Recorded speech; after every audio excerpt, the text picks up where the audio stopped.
Hey guys. This is what if Naruto was in a sudden political marriage. In the aftermath of the Konoha Crash, Suna's offer of political marriage between Naruto and Temari is accepted by the Konoha Council. Initially forced together, Naruto and Temari quickly grow closer, but destiny has many challenges for the couple. Hit like and subscribe if you like this one, and also please check the author in the description. Let's start.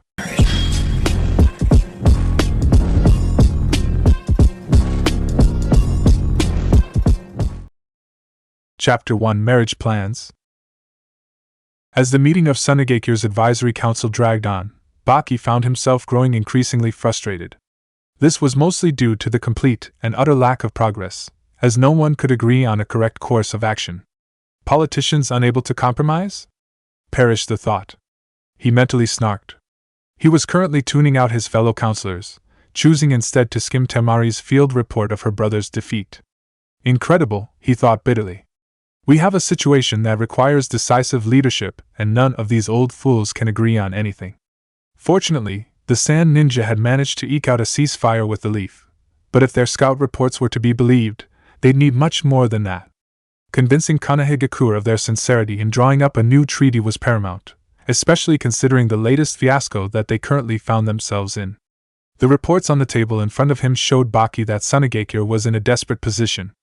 The failed invasion of Konoha had cost Sunagekyou a significant chunk of its best chunin and jonin, not even taking into account the finances they practically flushed down the toilet. Already weakened by the fiscal neglect of the Wind Daimyo, Sunagekyou now stood as the weakest of the Big Five by an uncomfortable amount. Again referring to the reports from scout teams, Baki cringed. Iwagakure was currently probing along the Wind/Earth border. Not a promising sign, given the bloody history between the two powers. Historically, Iwagakure was the reason Sunagekyou had allied with Konoha in the first place. A thought struck him as he glanced over the scout report once more. His eyes narrowed in thought. Perhaps Sunagekyou's position wasn't as hopeless as he thought. No matter the current political relationship, Konoha simply could not allow IWA to get a foothold into Suna territory, because this would eliminate Suna as a barrier to IWA. If IWA were to conquer Suna, then they would be practically at Konoha's doorstep. And given the history between those two countries, it made the Suna/IWA relationship look like an arranged playdate between children.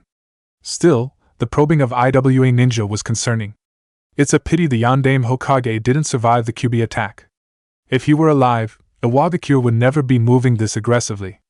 With this thought still in mind, he took a sip of coffee as he flipped to the last page of Temari's report, and almost spit it right back out in shock.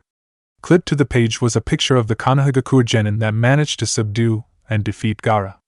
Baki's mind immediately ground to a halt, one word permeating throughout his shocked core.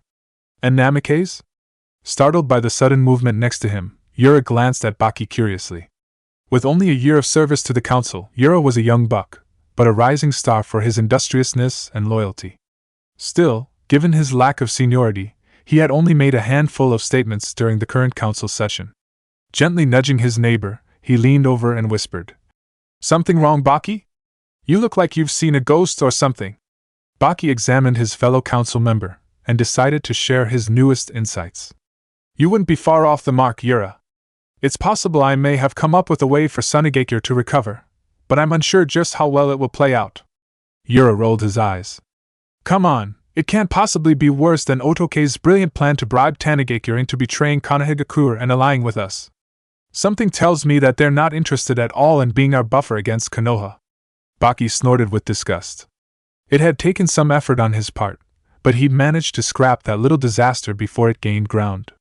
"No, I plan on trying to regain our alliance with Konoha. We shared with them how the Kazekage died, as well as Orochimaru's betrayal, and while that stayed their hand, we need a military alliance, not just a truce."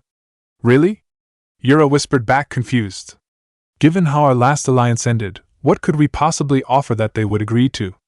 Our track record isn't the best when it comes to holding up our end of the bargain, much as I'm loath to admit. I may as well explain my plan to the council instead of doing it piece by piece." Standing, Baki addressed his peers. "Honorable members of the council, some new facts have come to my attention, and I believe I have a partial solution to our current issues." Seeing as he now had the undivided attention of everyone in the room, Baki braced himself and clasped his hands behind his back. One step at a time, old man. The only realistic solution to our current trouble with the Wagakure is to somehow re-establish our alliance with Konoha. It is only through this that we can buy the time we desperately need to recover our resources and recoup our losses, and everyone knows this. The question facing us is simple. How do we prove that we won't betray Konoha again? Baki ignored the winces from several of the council members as he reminded them that Sunagakure had indeed betrayed Konoha, despite Orochimaru's manipulations. Ignoring the rising back chatter and retorts, Baki considered how to phrase what he needed to say. Perhaps a small Konoha history lesson? Raising his hands for silence, Baki waited until the room quieted once more. In the past, Konoha had an ally it trusted with everything. The alliance between Uzushio and Konoha was sealed by a marriage between the Shodaime Hokage and a woman named Uzumaki Mito. That alliance lasted for decades, until Uzushio was destroyed by Kumo and Iwagakure in the Second Great Ninja War.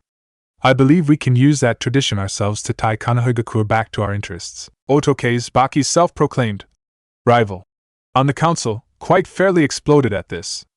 You couldn't possibly be serious. We need every shinobi we have. Why would we offer one to Konoha, and why would they accept even if we did?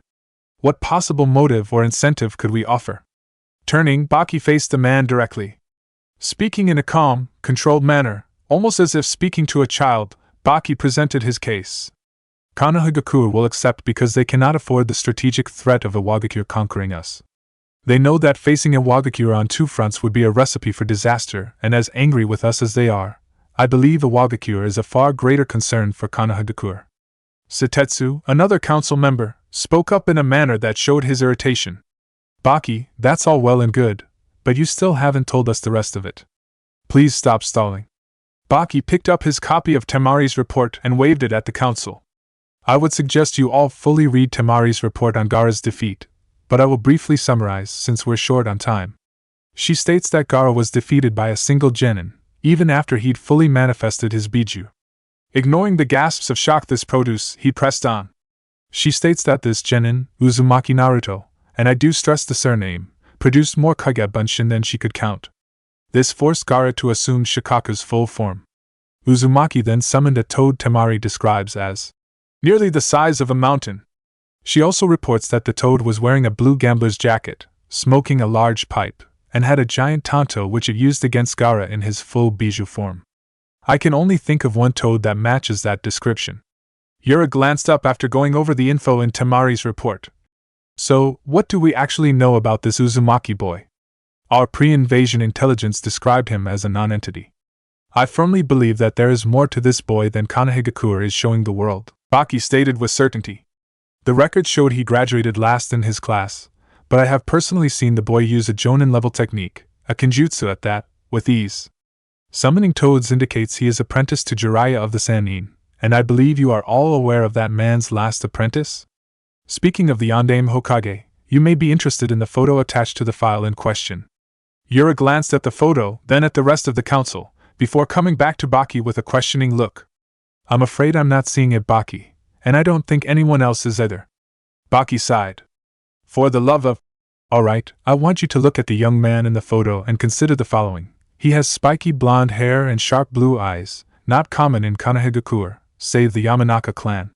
He is apprenticed to the legendary Sannin Jiraiya, and is apparently very powerful, given that he defeated Gaara. He also has, judging by the scope and level of his techniques, a ridiculously high amount of chakra for one so young. Put all of those things together, and who does he remind you of? It took a moment, each member focusing intently on the picture.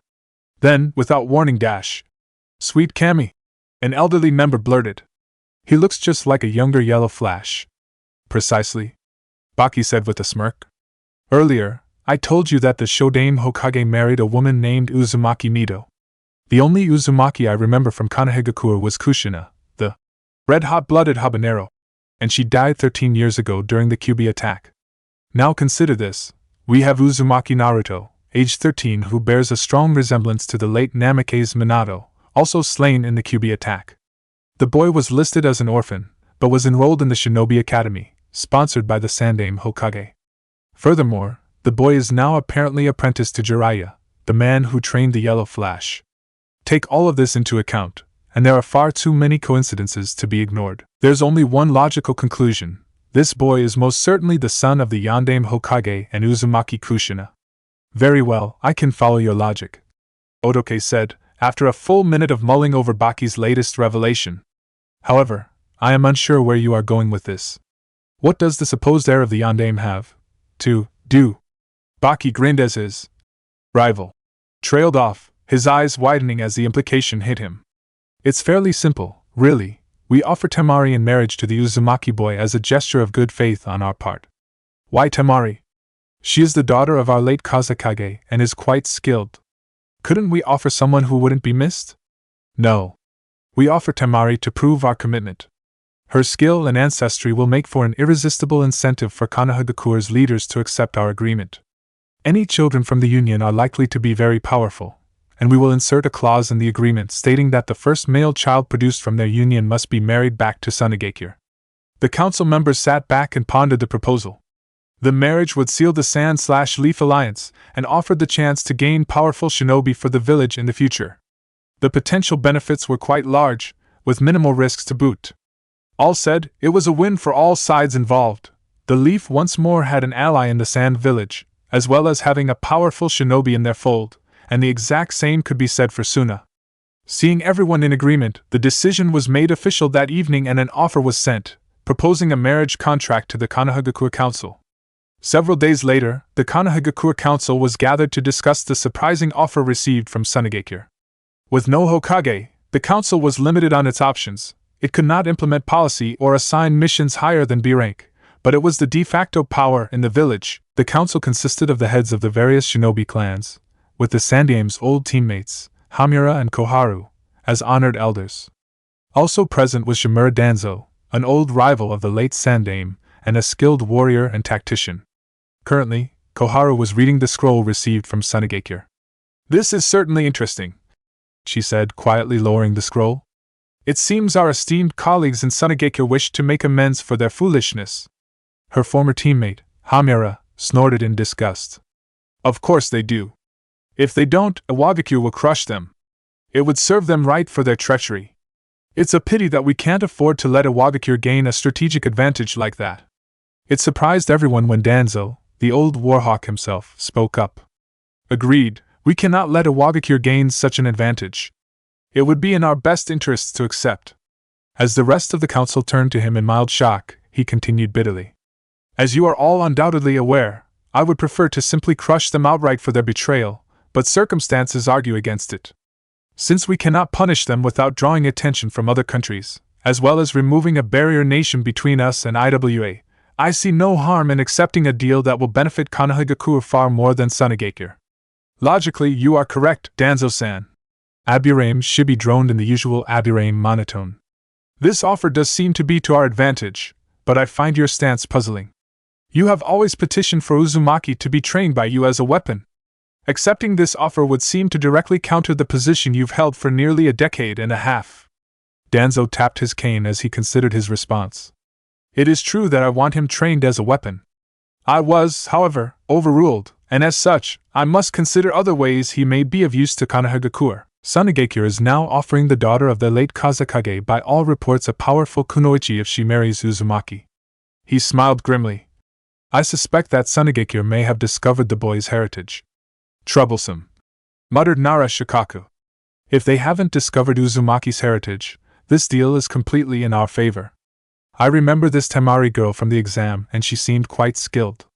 On top of it, she's a wind user as well, very rare here in Konohagakure. Even if Sunagakure has discovered the boy's heritage, the deal, while more even, still favors us.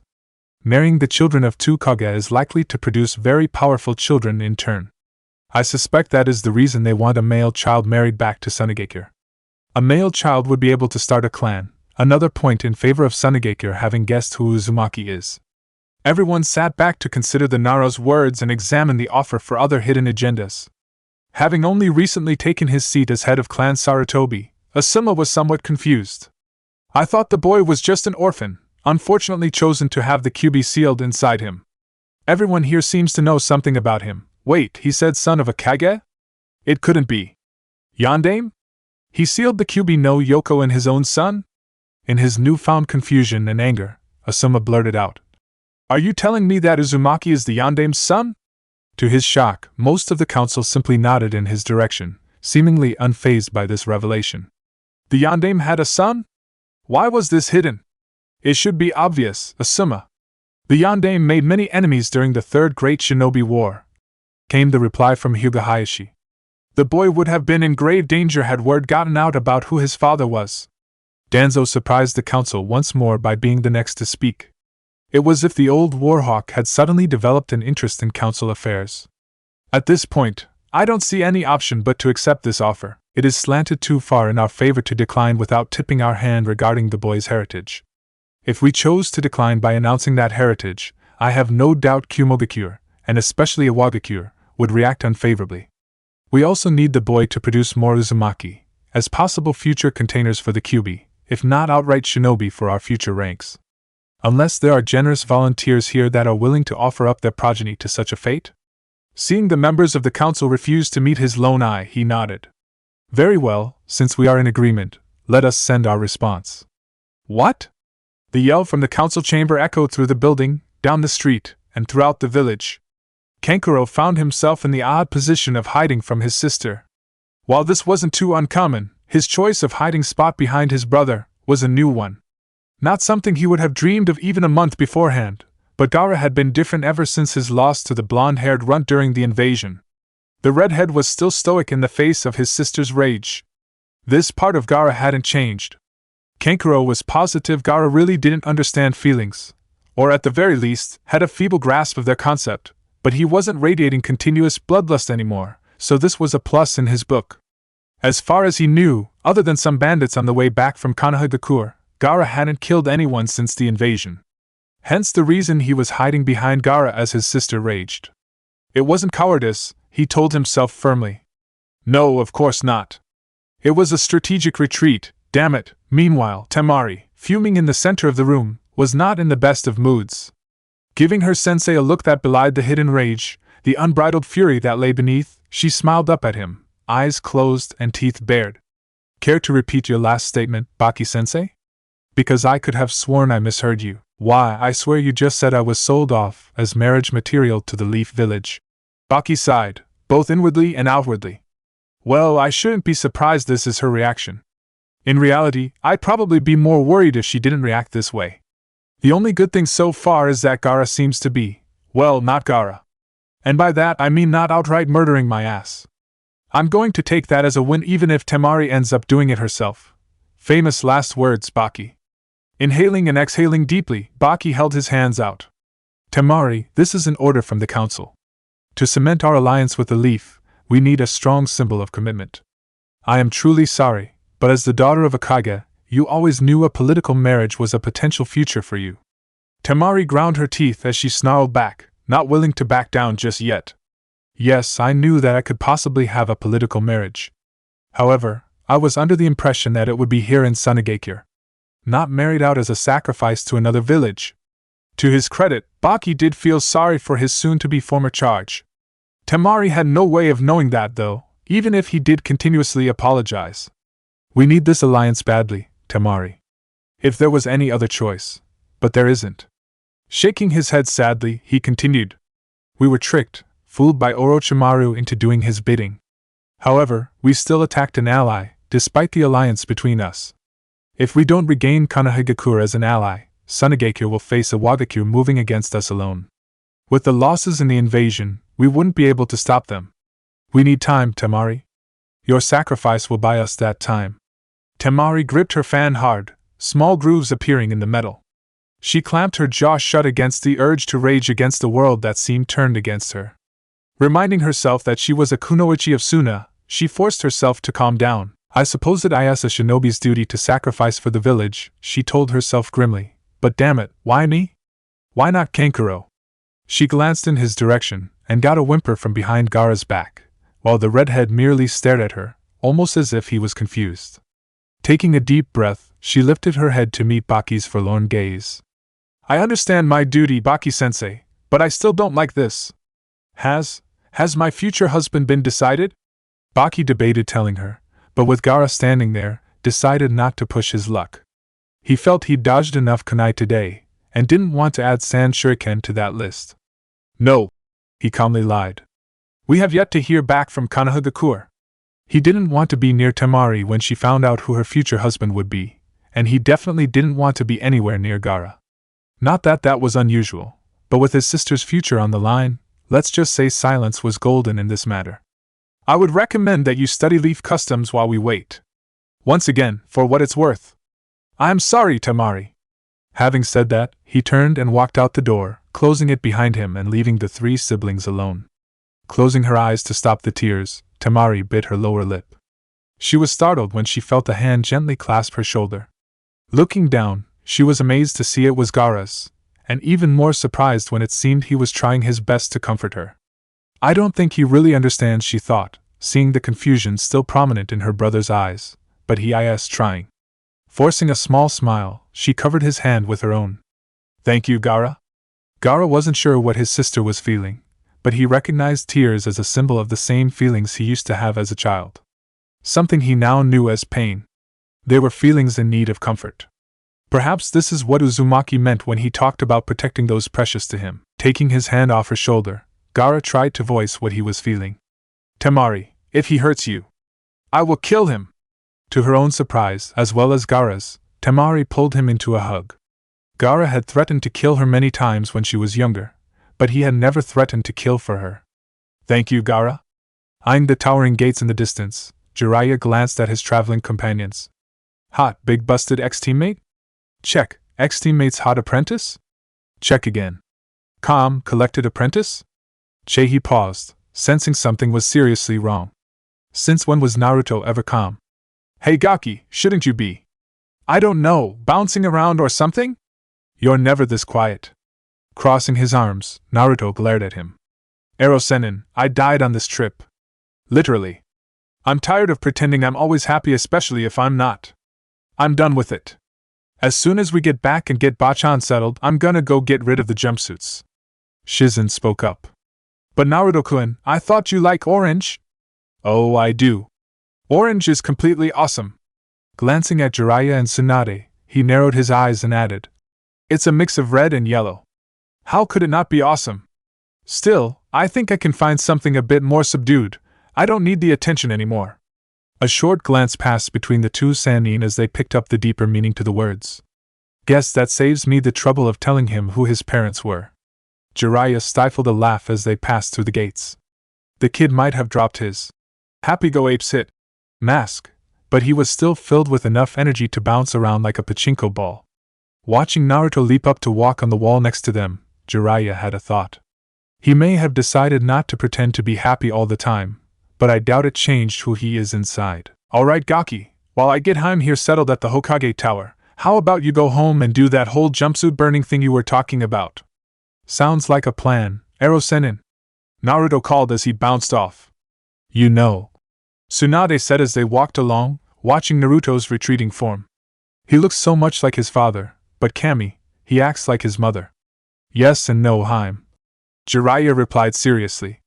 He may have some of her traits, but Kushina wouldn't have mastered the Rasengan in less than a week. The kid has tons of potential, and if he gets serious with his training, his skill level is going to skyrocket. Finding himself facing the door to the Hokage's office, he gave Tsunade a small bow with a smirk. After you, Hokage-sama. Resisting the urge to smash him through said door, Tsunade entered to find herself facing her old sensei's desk. It hit her then. For the first time, she really felt the grief of the old man's death. Crossing her arms, she hugged herself as a few tears escaped. Taking some deep breaths, she calmed herself, brushed them away, and turned to face her old teammate. It's hard to believe the old monkey is gone, she said softly. I could almost see him when we walked in. Sliding behind the desk, she realized that she still wanted to make the old man proud. She also realized something else. Wonder if he still had that emergency sake stashed in his desk? Opening the bottom drawer, she pulled back a secret compartment, then flashed Jiraiya a smile as she pulled out a jug. Nice, Mount Myaboku. I take it you gave this to him? Before he could answer, there was a knock at the door, followed by the door opening and Koharu and Hamura entering the office. Tsunade eyed them, remembering that they were the elder advisors on the council, as well as two of her least favorite people. Fan-fucking-tastic, she thought, putting the jug away and slamming the drawer. If I want to get anything done, I have to play nice and not just tell them off. They're not so senile that they've forgotten how to throw a wrench or two into things. Forcing a smile to the surface, she welcomed them in with a nod of her head. Jiraiya, however, had no qualms about frowning in their direction. It didn't matter, as he was ignored entirely. "Welcome back, Tsunade-sama," they said in unison with short bows. Hamiura continued. "We are pleased to see you return to take up your family's mantle, but we're a bit pressed for time. There's been a recent development that requires immediate attention on your part." Producing a scroll and handing it over, he waited for her to scan the contents. "Sunagakure has made a rather interesting offer, and the council has decided to accept it. We merely need your approval now." Tsunade finished reading the scroll after several minutes, and steepled her fingers in front of her face. "The full council agreed to this?" "Hi, it was a unanimous decision, Hokage-sama." "Then I'm to understand that the council also believes Sunagakure is aware of Naruto's heritage?" Both elders nodded. "Hi!" Tapping her fingers together, Tsunade leaned back to consider her options. She couldn't override the council for two reasons. One, knowing the elders, they'd already sent an agreement letter to Suna. If she reneged on the offer, it would look bad on Konoha's part, and not put her tenure as Hokage off to a great start. Because the offer had already been accepted. Second, even if they hadn't, which was entirely possible, the entire council had unanimously agreed on it, and should she veto it, the council could push it through anyway, simply because the entire council backed it. Checks and balances, mind you. However, a small grin came to her face. How much did the council really know about Naruto's heritage? Based on what she'd gleaned from Jiraiya, and her own musings on the subject, she reckoned they didn't know what they were getting into entirely. Time to put that to the test. "Has the council considered the consequences of Naruto's marriage domestically?" she asked with a smile, one that had Jiraiya, who knew what that smile meant, look off to the side with one part glee, one part worry. Worry because he knew how Tsunade could get in these situations, and if push came to shove, he was headed for the window. A look of confusion passed between the two elders, before Koharu spoke. "I'm afraid I'm not sure what you are referring to, Tsunade-sama." With a grin a predator might have envied, Tsunade clarified. "When Naruto marries, he will officially become head of both Clan Uzumaki and Clan Namikaze. As such, he will inherit everything from both of those clans, since he's the sole survivor of each. This will be including funds from both clans and the Namikaze council seat, as well as any property and land still in those clans' possession. Surely you didn't forget something like that when you approved this marriage?" As Tsunade spoke, Jiraiya had been fighting the giggles the entire time. Watching the faces of the two elders fall further and further, until they outright dropped in dismay, Jiraiya roared in laughter as both elders assumed expressions of shock. It was painfully obvious that they had not considered the clan inheritance laws would apply to Naruto. Those eligible to become clan heads did so under two circumstances: when they reached Jonin rank, or when they married. Short of canceling the proposed engagement, and embarrassing themselves, as well as Konoha, there was nothing they could do to stop Naruto from becoming head of Clan Namikaze and Clan Uzumaki. Jiraiya's only concern, however, was that once the cat was out of the bag, there'd be no way to keep the matter quiet any longer. With that thought in mind, soon Minato's former enemies would have a new target in mind. If they couldn't get to the Yondaime, he reasoned, they'd go for the next best thing, his son. Chapter 2. Seriously? After a quick stop as a Jiraku ramen to down a few bowls of his favorite dish, Naruto headed off to his apartment intent on disposing of his collection of jumpsuits. During the month leading up to the Chunin exam's third stage, he'd used his improved stealth and henge skills to quietly assemble a new outfit for himself. He was still firmly convinced orange was the best color, but he'd reluctantly decided that perhaps he shouldn't wear so much of it. He'd been delighted when he found a store selling colored animal prints, including a pair of orange and black tiger-striped pants. He still got to wear orange, but the pants were much more professional.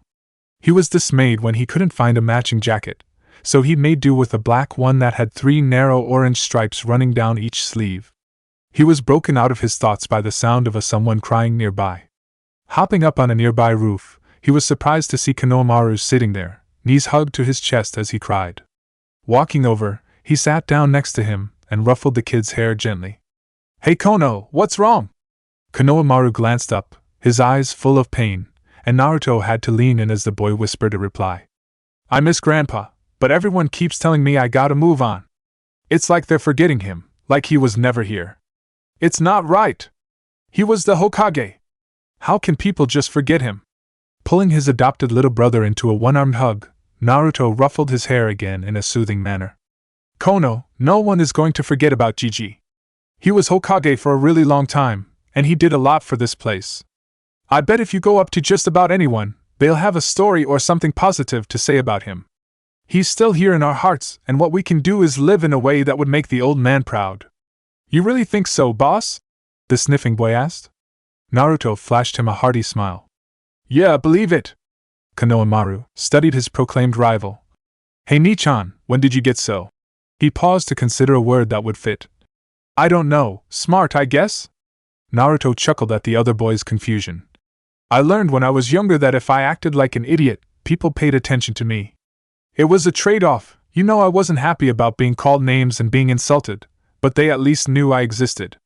Konoha eyes were wide as he stared at Naruto. This wasn't a side of his friend he'd ever seen before. Naruto was supposed to be all smiles and laughs. For a moment, he felt like he was talking to his grandfather, listening to one of the stories of the old man's youth. A strange combination of sadness and joy welled up within him, and he wasn't sure how to respond. Still, appearances had to be maintained, so he rolled his eyes. That seems kinda stupid, boss. Cuffing the back of Konohamaru's head, Naruto stood up. Hey, you gonna try and tell me your old attacks on Gigi were any different? I gotta get moving, but I'm glad you're feeling better. Catch you around. Flashing a foxy grin, he formed a ram seal and vanished in a swirl of leaves. When did boss learn the Shunshin?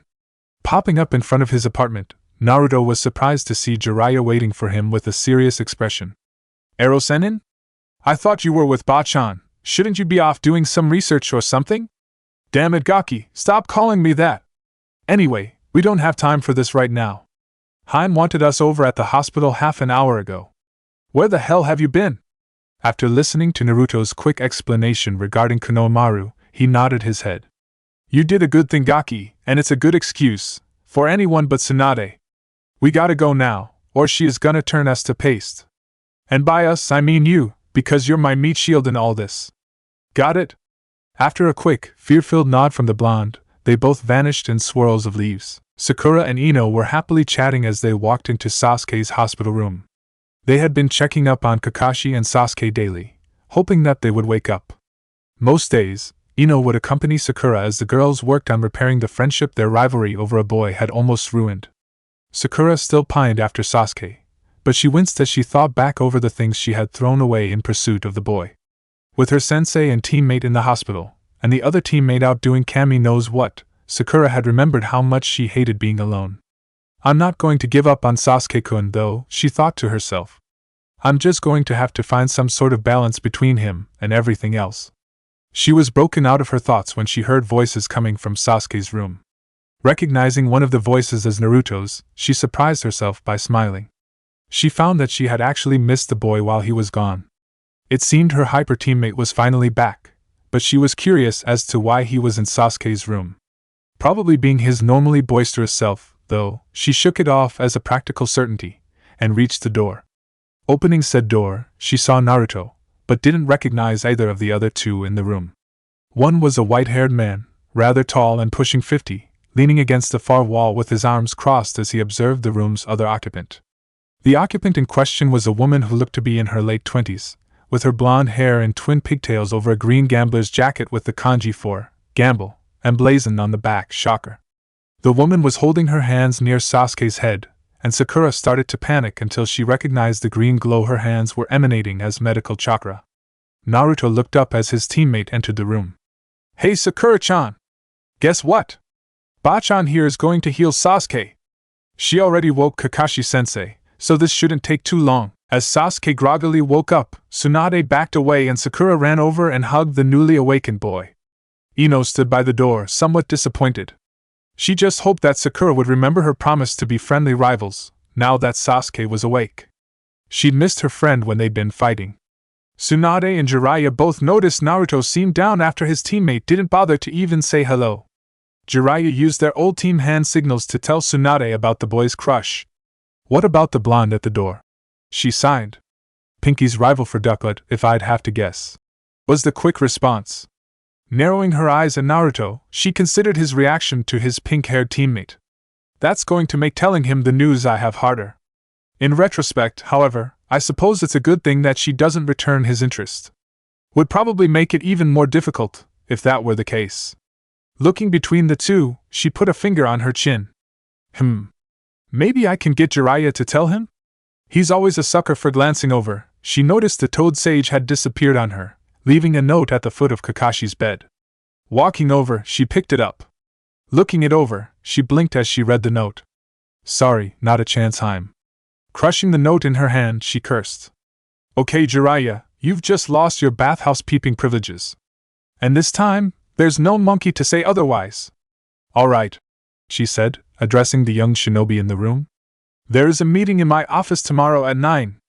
I've heard that your little group is known as the Konoha 12. Well, all of you will be required to attend. That's fine. Was there anything else? Naruto asked, preparing to leave. When Tsunade shook her head, Naruto flashed her a foxy grin and mock saluted her. See ya tomorrow at 0900 Bachan. Still grinning at her irritated look, he vanished from the room in a shunshin as the others in the room stared at him in shock. Sasuke, blinking in surprise, looked to the rest of them and voiced everyone's main question. Since when did the dobe learn shunshin? Reappearing near his apartment, Naruto smirked to himself. Gonna have to thank Ero-sennin for the training tips and showing me the seals for shunshin. It was just so much fun to vanish and pop up somewhere else. The only way it could get better is if it were an actual teleportation jutsu rather than just chakra-enhanced movement. Heading inside, he wasted no time digging out his new outfit. After a few minutes, he finished changing and examined himself in the mirror. Damn. I look pretty good in orange and black. Should have thought of this sooner. Examining the pile of old clothes, Naruto grabbed a pair of scissors from his desk drawer and carefully cut the white Uzumaki swirls off all of the jackets. Gently running his thumb over the fabric, he felt a great deal of pride mixed with sadness. I swear to you, Kaashan, I will make you and Dad proud of me. I won't let your sacrifices be in vain. That's the promise of a lifetime. Shaking off the melancholy thoughts, he gathered the clothes in his arms with a maniacal grin.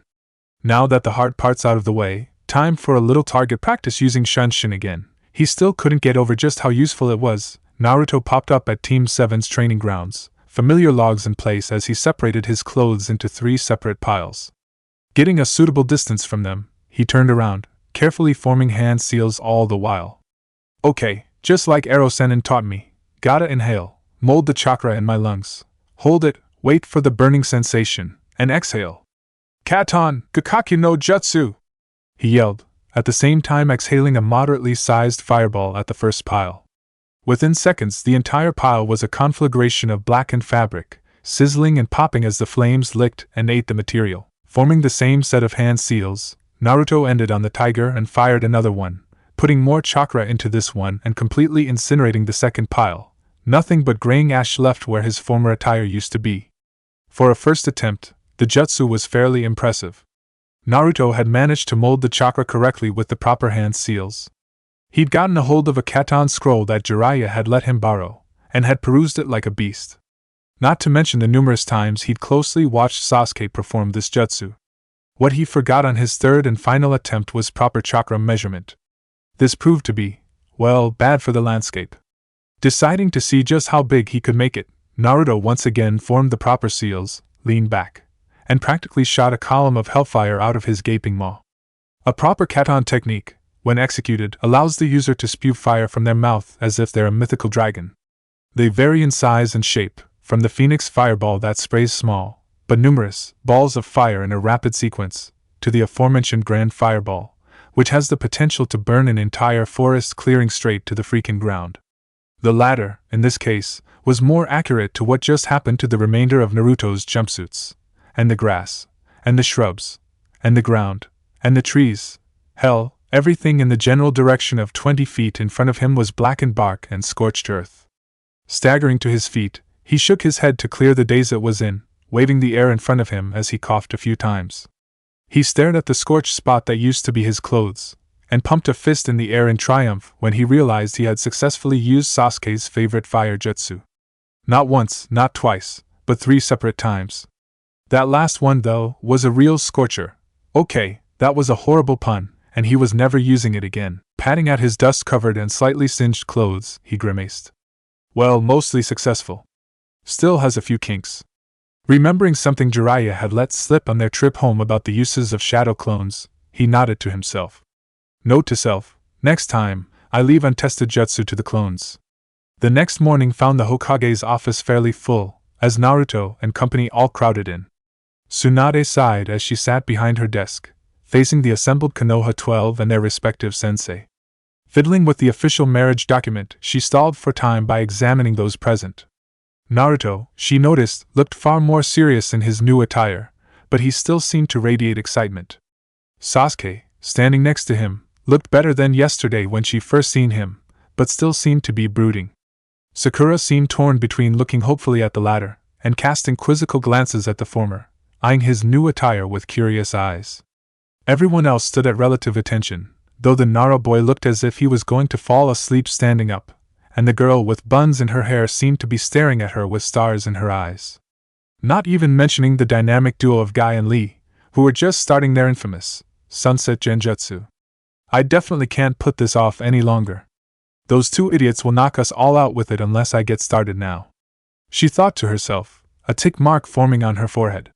Clearing her throat loudly, she radiated killing intent at the 2, causing the genjutsu to implode, and the 2 spandex-wearing Nin to pale before standing at attention with the rest of the class. Tomorrow, when I officially become Hokage, I will be making an announcement to the entire village, but the news affects those here more than most. Seeing that she now had the rapt attention of everyone present, she continued. There will be a political marriage to solidify the new treaty brokered with Sanagekure. The respective councils agreed to this before I returned, and the bride and groom have been decided upon. A young woman from Sanagekure will be coming here and will be marrying into one of Konohagakure's most respected clans. Tsunade stopped as most everyone turned their eyes to Sasuke, with occasional glances at Kiba, Shikamaru, Shino and Niji. I can see what you're thinking, but you'll be surprised to learn who the suitor is, she said. If it isn't anyone here, why are we here, Ba-chan? Naruto asked in confusion, eye twitching in irritation. Tsunade frowned. That would be because the person in question is here, and you are it. That'll learn him. Silence permeated the room, as every eye in the room became laser-locked on Naruto, all wide and some boring holes into the unfortunate soul. One set in particular was apparently trying to burn a hole through his head and into Tsunade's, as both were feeling a bit hot under the collar right now. Naruto chuckled, scratching the back of his head. Good one, Granny. You got us. Now seriously, who's the unlucky bastard? You are, Naruto. Stop with the jokes, you are joking, right? He paled when she shook her head. Seriously? I'm getting married? I'm only 13. This is bullshit. Sighing, Tsunade rubbed her temple as the room exploded with questions. A vein began throbbing on her forehead, and she slammed a fist onto the desk. Silence. Her roar silenced all present, and she pointed to Shikamaru, who had his hand raised like a good little genin. You. First question. Hokage-sama, you said that the Sanagekure woman would be marrying into a Konoha clan, but then said that Naruto would be the suitor. As far as we know, Naruto doesn't have a clan. He gave Naruto an apologetic look, letting the blonde know it wasn't a snub at his family's situation. Naruto nodded, letting him continue. So, does this mean that Naruto actually does have a clan? As a matter of fact, Shikamaru, Naruto does. Or rather, I should say he has 2 clans. Eyes once more threatened to shoot clear of their sockets as she continued. Naruto's heritage has been a well-kept secret, the longest-kept secret in the history of this village, in fact. His mother was Uzumaki Kushina, last known member of the Uzumaki clan from the former village of Uzushiogakure. The former village, as you all know, was destroyed back during the Second Great Shinobi War, and as such, is honored here in Konoha by having their symbol emblazoned on our jackets and uniforms. This is a show of respect for the alliance formed when my grandmother Uzumaki Mito married the Shodaime Hokage. Ignoring Naruto's frantic hand gestures to stop, she continued, knowing that it was all coming out of the bag sooner or later. Might as well get this shit out now, while everyone's present. I'm not doing this a second time. In addition, as you may not know, when a person becomes Hokage, their family becomes clan automatically via Konoha law. Naruto is also the son of Namikaze Minato, better known as the Yondaime Hokage. Therefore, Naruto is the last heir of both the Namikaze and Uzumaki clans of Konoha. With a groan, Naruto slumped forward, palming his face as most everyone in the room was staring at him complete shock, none more so than one particular Uchiha. The two noticeable exceptions were Asuma, who'd already been informed at the council meeting, and Kakashi, who was giving him one of those creepy eye smiles. Turning back to Tsunade, he huffed, arms folded. "Bachan, you had better have a really good reason for this." Tsunade was surprised by the rage she saw in his usually cheerful eyes, until she took a moment and thought about it. Once this is announced, not only will he have his father's enemies after him, a lot of villagers will try and suck up to him. I knew this was going to make his life harder, but I honestly totally skipped that part. Meh, he'll work it out. He mastered the Rasengan in a week. An entire village full of ass-kissing shinobi should be something he'll have taken care of by the end of business today. Referring to Naruto's question, she nodded. There are several, but let's start with the obvious. First, Tsunade didn't just pick a random shinobi. They didn't play a game of darts with our shinobi roster, and just happened to pick you. No, they specifically asked for you. According to the council, and a little bit of common sense, that made it clear that they knew, at least in part, who you were, or rather, where you came from. Second, the woman they are sending is the daughter of a Kage, and you, my little blonde miscreant, are related by blood or marriage to 4 of the 5 Hokage. Last, and certainly not least, Naruto, do you even know what the requirements to be a clan head here in Konoha are? Because even the council forgot this part. No, he grumbled. I haven't had the chance to. To be head of a clan, you must either be a jonin, or you must be married. Tsunade said, a grin on her face. The day you marry, you become head of the Namikaze clan and inherit all its assets, as well as its seat on the council. Bachan, what about the Uzumaki clan, Toboyo? His verbal tic resurfaced under the stress of the moment. Naruto, you are an Uzumaki as well as a Namikaze. Technically, your name is Namikaze Uzumaki Naruto, so any children you have will be of both clans. As such, you will be restoring the Uzumaki clan as well as the Namikaze clan. If you're so bound and determined to restore the Uzumaki, this is a perfect chance. It's not like you'll have to worry about finding a wife, anyway. Naruto glared at her, the sort of glare he saved for dealing with Kyuubi, or the cupboard when he ran out of instant ramen. He did manage to grind out a question, though. Did they give us the name of the bride? Glad for an excuse to escape his glare, the brat didn't glare often, so it was unnerving. Tsunade lifted the scroll. Says here her name is Temari. Hand to chin, Naruto ran through his mind, trying to figure out what kind of girl she was. Could have sworn she was part of the Chunin exams. Wait, wasn't she the girl that? Glancing over at Tenten, he only confirmed his suspicions when he saw the girl wince in his direction, giving him a weak smile. Yep, I'm fucked. Tsunade caught a glimmer of recognition in the blonde's eyes, followed by the sort of resignation reserved for those on death row. Inwardly groaning, she gave a gesture of dismissal to the rest of the group. Alright, that's enough. I've said all I'm going to say until the official announcement tomorrow. All of you scat. I've got business with the soon-to-be-married here. Getting acknowledgement from most, the group filed out, the chatter exploding once they left the Hokage's office. She suspected that, by tomorrow, half of the village was going to know about it before she even made it official. Should have put a gag order on that lot. Oh well. Turning to the man in question, she sighed. Alright, what's up? Chuckling nervously, Naruto rubbed the back of his head, another nervous tick. Well, Temari-chan is a bit high maintenance. Plus, Gaara is his brother. You know, the Jinchuriki for the Ichibi? The one that tried to kill me, multiple times I might add. Tsunade sighed as she pinched the bridge of her nose in exasperation. Alright, ignoring the whole homicidal Jinchuriki problem for the moment, I have some things for you. Standing and crossing the room to the portrait of the 4th Hokage on the wall, Tsunade lifted it, revealing an elaborate seal on the wall. Alright Gaki, get over here. This is a blood seal, key to anyone from your father's line. I need you to open it for me. Pulling a kunai out of its holster, Naruto nicked his thumb and pressed the bloody digit against the seal. The seal seemed to rotate before it expanded, and the safe unlocked with a quiet click. Reaching into the safe, Tsunade pulled out a scroll bearing the symbol of the Yondaime Hokage.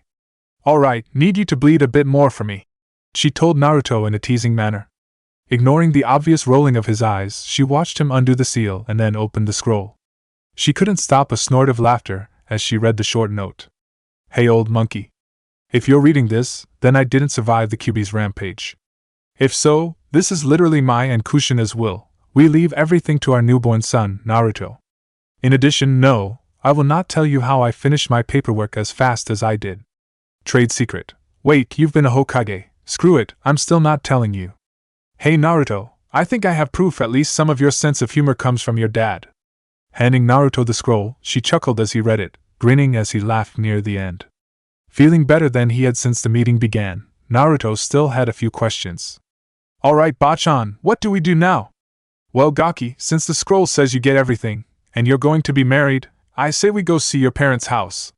While Naruto and Tsunade remained in her office, everyone else regrouped in a conference room down the hall. This is incredible! Ino shouted. This is the best scoop I've ever gotten. I never would have thought Naruto would be the first of us to get married, never mind become head of 2 clans. Well, you heard what the Hokage said, Suna demanded Naruto.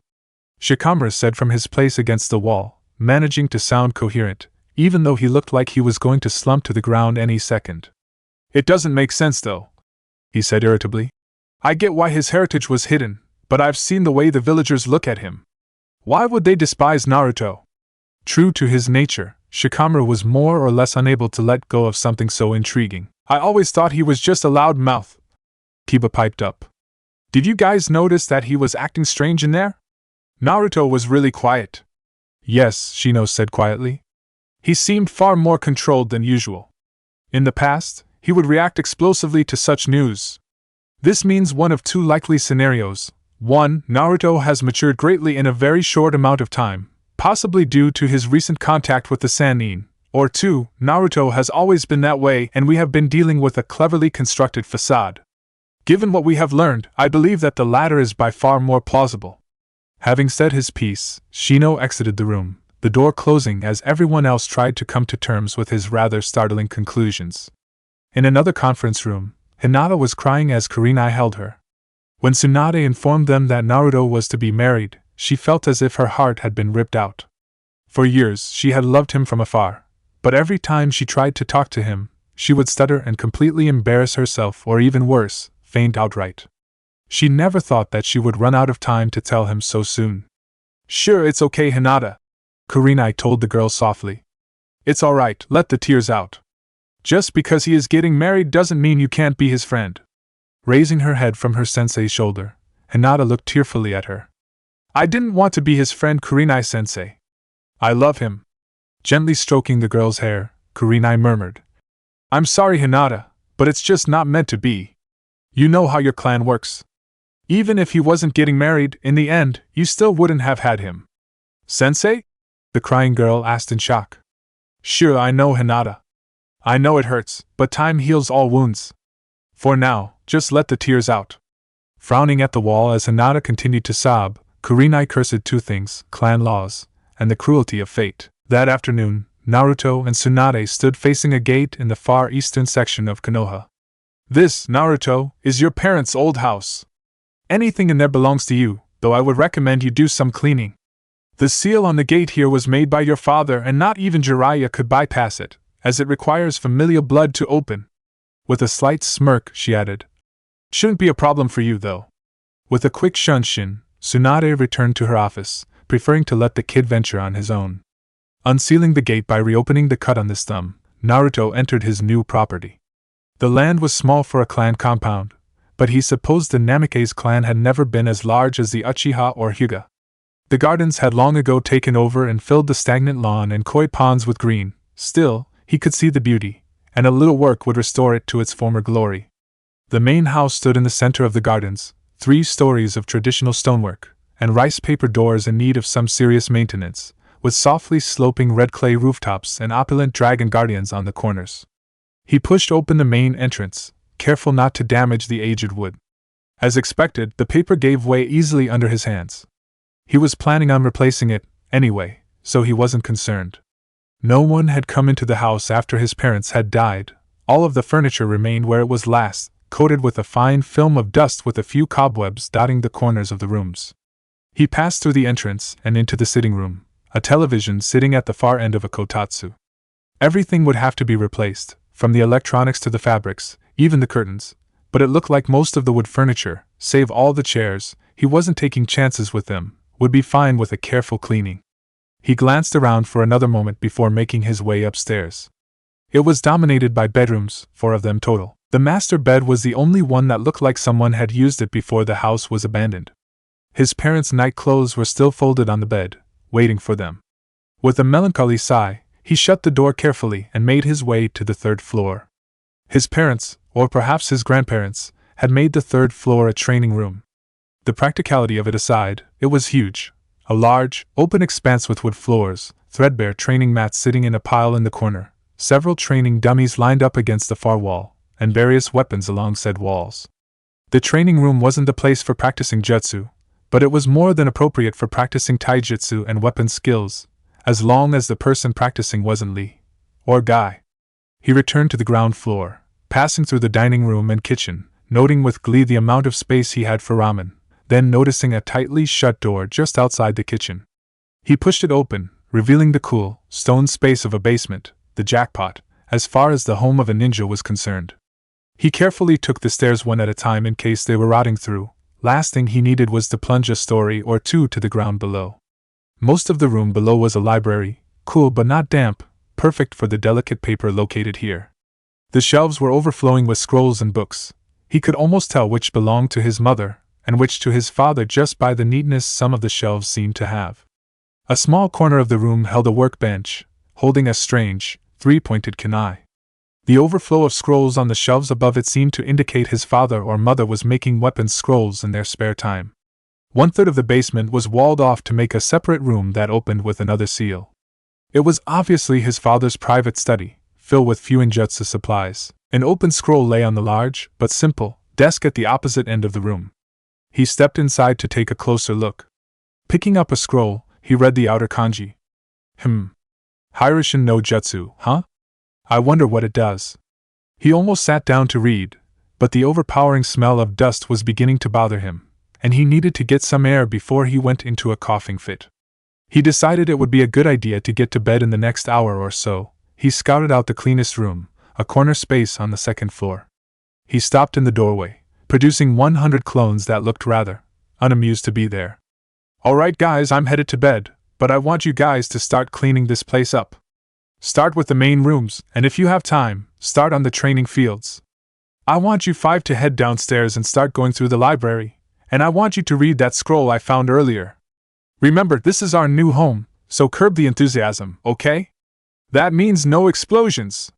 Watching the clones salute and run off, Naruto crawled into bed, at least somewhat satisfied with the day. Chapter 3: Arrival and Training. Naruto wandered downstairs to discover a thoughtful clone had picked up some cereal for him. Grumbling a bit at himself for forgetting to transfer his stash of instant ramen, Naruto sorted through the memories of the clones dispelled during the night. A couple of things stuck in his head and he made mental note to explore them further, but what really had his attention was Hirushin no Jutsu. No way, this must be the jutsu that made Tusan a legend. Space-time ninjutsu? Oh, this is gonna take a lot of work. From what he could understand, the scroll was the rough outline of an incredibly complex teleportation ninjutsu. He thought he got the gist of what he needed to do, but more than half the notes were gibberish to him. Damn, I'm gonna have to learn fuinjutsu theory. Won't that be fun? Naruto headed outside intent on creating his clone army for the day. While he might get stuck learning protocol today, at least his clones could get something done. Before he could summon them, he noticed one of his clones from last night standing in the middle of a barren training field. Noting it had his attention, the clone started bouncing up and down excitedly. Boss, you're gonna love this. Bunshin Daibakuha." As soon as the clone uttered those words, Naruto was rocked back as the training field became a small crater. "Well, that certainly is interesting, but I'm pretty sure I said no explosions last night." Twitching in irritation, Naruto summoned 200 clones. "Alright guys, form up in groups of 20. Once the clones formed rank, Naruto began handing them their assignments for the day. "Alright, first group, we need to massively improve our chakra control if we want to use the stuff from the library. I want you to do the leaf balancing exercise while you water walk. With a quick salute, the first group headed down to the small pond near the back edge of the compound. Group 2 practiced the henge and kawarimi. Tausen's notes said that when someone's mastered a jutsu, they can start to use it without hand signs. I want the ability to use a kawarimi without seals by the end of the day. Group 3 practiced the C-rank jutsu we found yesterday. Group 4 calligraphy. Seals don't write themselves, you know. Group 5 find every book on Fuinjutsu theory in the library you can and start reading. Group 6 you get to work on the gardens. Try to keep most of it alive. Group 7 go move everything out of the old apartment, then I want an inventory of the house. Group 8 Kazen's taijutsu scrolls, get practicing. Group 9 Kenjutsu training, use the kodachi. Last but not least, Group 10. One at a time, practice that exploding clone thingy. In the already provided crater. Summoning one last clone. I want you to thoroughly reread the Hiraishin no Jutsu scroll. Every time one of Theory Clone's dispels, I want you to read it. Damn it, I forgot. Creating a few more clones. You guys, Rasengan work. I want to be able to use it one-handed. Watching his clones get to work, Naruto vanished in a shunshin. Popping in with a quick morning bachan, Naruto swiftly dodged the paperweight, the sword at his head. Sadly, he didn't see the empty sake bottle that followed it. Tsunade felt a strong easing of her spirit as she watched the jar smash her insane grandnephew back into the wall behind him. Ha! Doubt he'll stop calling me granny, but man, that felt great. Trying to maintain a straight face as Naruto dragged himself back on his feet, Tsunade considered how to break the news. Deciding Naruto would probably just prefer it straight, she sighed. Alright Gaki, gonna cut straight to the chase. We don't have time for you to learn protocol, your fiancé is due today. Ignoring the sputtering and cursing her statement created, she tapped her chin and thought. There is a new problem too. Sunagakure promoted her to Chunin, and you remain a genin. I can't just promote you, much as I would like to, but I have an idea. Seeing Naruto take a keen interest, she smirked. I'll give you a week to get ready, then I want you to fight the students of Asuma, Kurenai, Guy, as well your own Team 7. Bachan, that's crazy.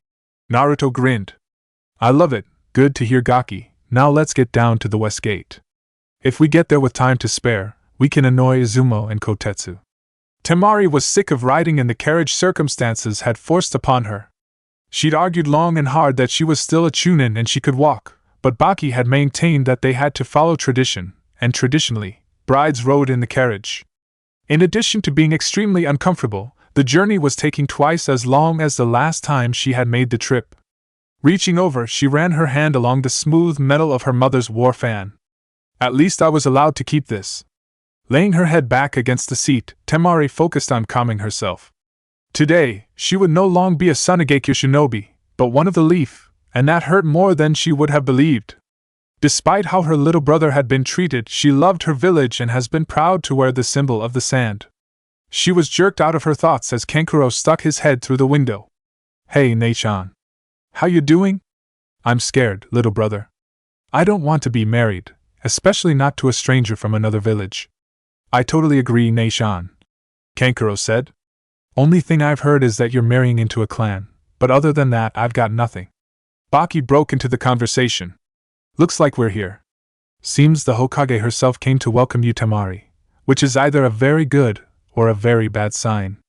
Tsunade stood with her arms crossed tightly over her chest, wrinkling the red and white fabric of her formal robes of state. With her were Shizen, Naruto, Sasuke and Sakura. Gritting her teeth in irritation, Tsunade whispered to Naruto, if Kakashi doesn't show in the next 30 seconds, I want you to burn all his books. Hi, Bachan. Naruto whispered back. Your will shall be done. Torn between laughing and hitting him, Tsunade eyeballed Kakashi as he wandered up to the group just as the four Sunagakure shinobi approached.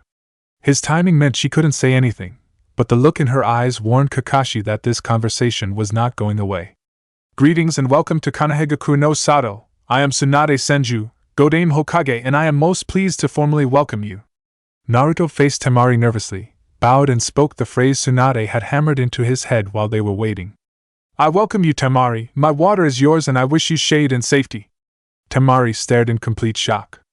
Not only had she not been expecting the traditional greeting of a Sunagakure groom to his bride, she couldn't believe this was who she was to marry.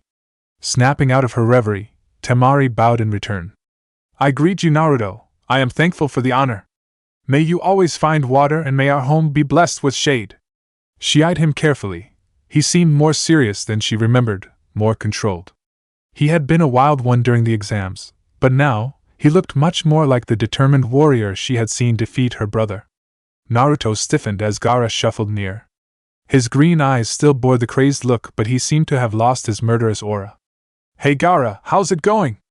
Naruto Uzumaki. Gaara spoke tonelessly. Will you protect my Neichan as one of those precious people you told me of? Naruto blinked, momentarily confused, then gave Gaara a small, warm smile. I swear I will, Gaara, and I always keep my promises.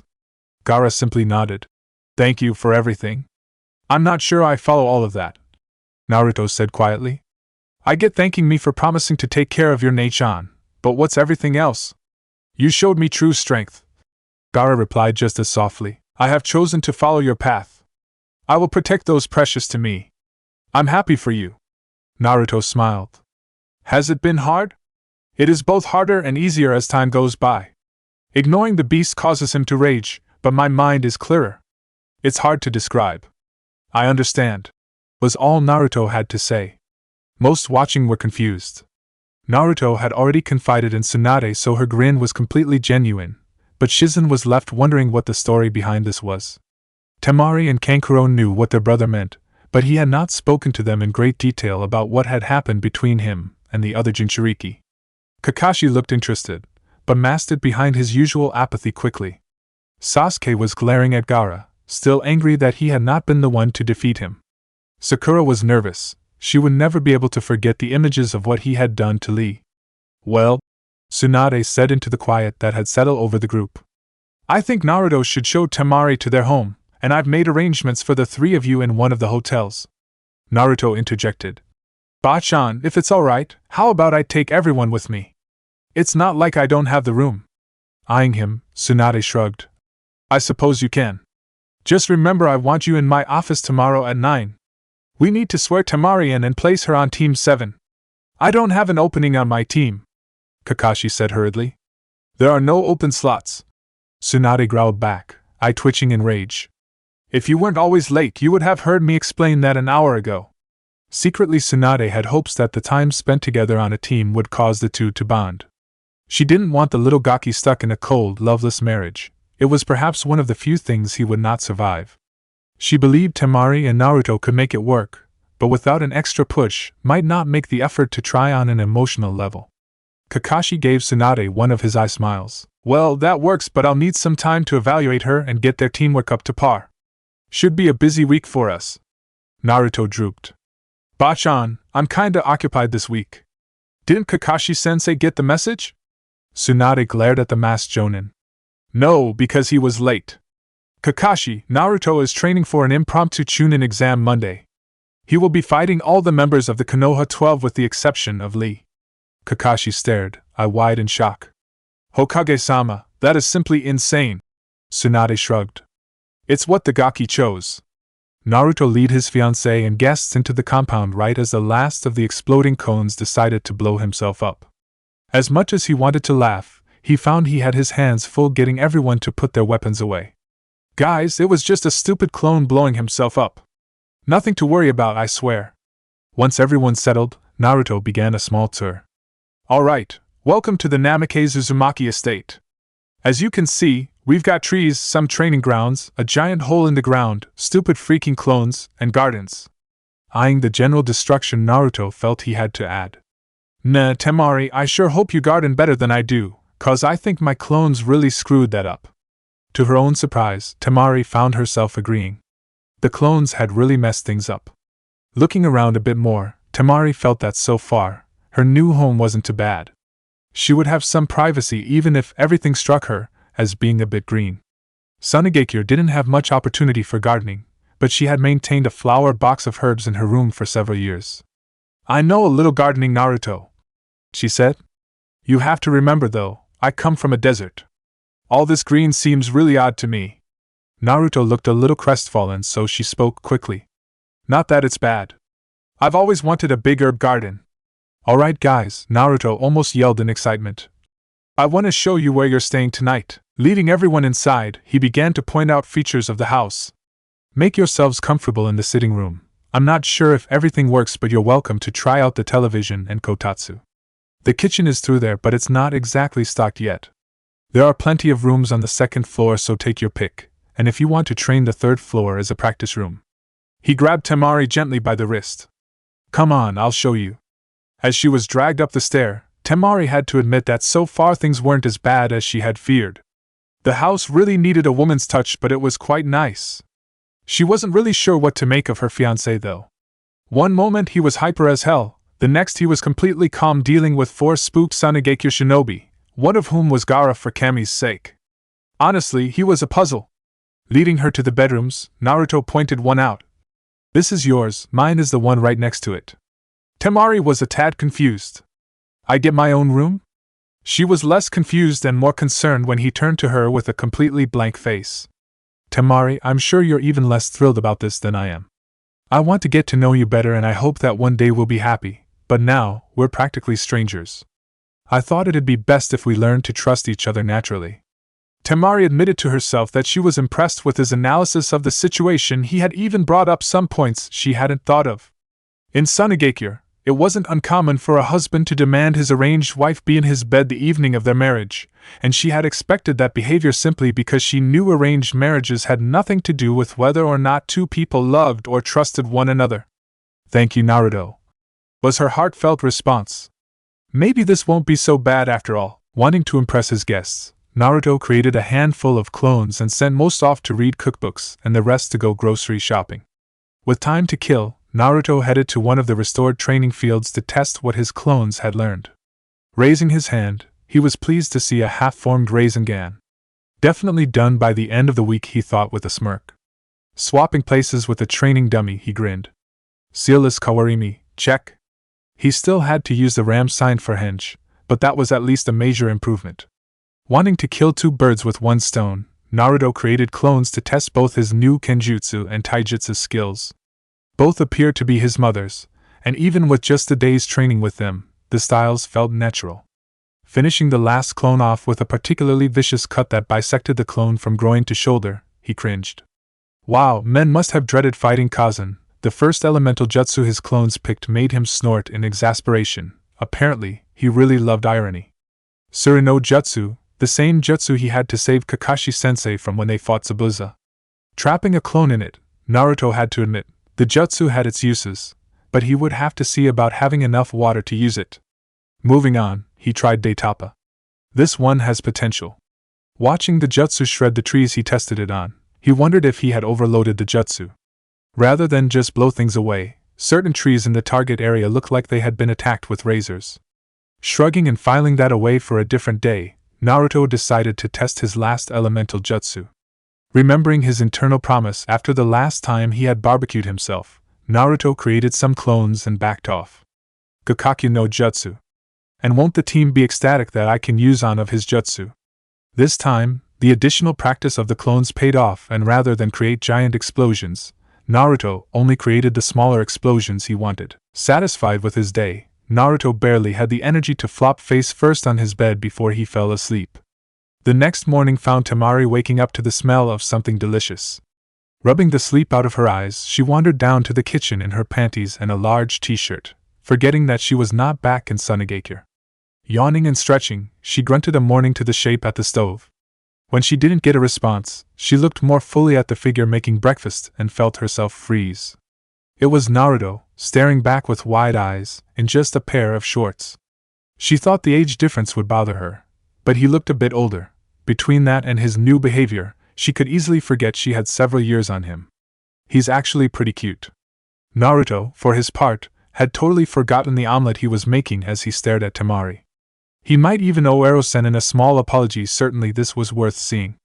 With her hair down, sleep tousled and framing her face, Naruto came to the sudden realization that he might just have gotten a really good deal with this marriage after all. They might have continued staring at each other for a while, except Kankuro had walked in and immediately burst into loud guffaws. Yo, Naruto, the omelet seems kinda black and smoky. Nei-chan, you might want to go put on some pants before he burns down the house. Temari glanced down and let out a girlish shriek as she ran back to her room, mercifully unaware that Naruto's gaze followed her retreat closely. Kankuro, watching him, and seeing the blush on his face, began to laugh until Naruto flung a kitchen knife into the wall next to his head. Raising his hands in wordless apology, he decided to help out and set the table while Naruto disposed of the charred omelet. "Kid, she is your fiancée, you're allowed to look, you know," he said, trying hard not to laugh. He was getting a stitch beneath his ribs. Rolling his eyes in irritation, Naruto shot back. "Gee, I'm gonna take relationship advice from the guy that wears makeup. It's war paint. It intimidates enemies, runt." An infuriated Kankuro responded. "What kinda shinobi is intimidated by makeup, Jidai?" Naruto mocked back. With a completely nonplussed expression, Kankuro calmly stated, "I don't think you can actually call me that since I'm older?" With a foxy grin, Naruto was prepared to return fire before he was interrupted. "Would you assholes just shut up?" Temari snapped as she reappeared, pulling her hair into her usual pigtails. Kankuro, knowing his sister's usual reaction to being embarrassed, was able to dodge when she swung her fan at him.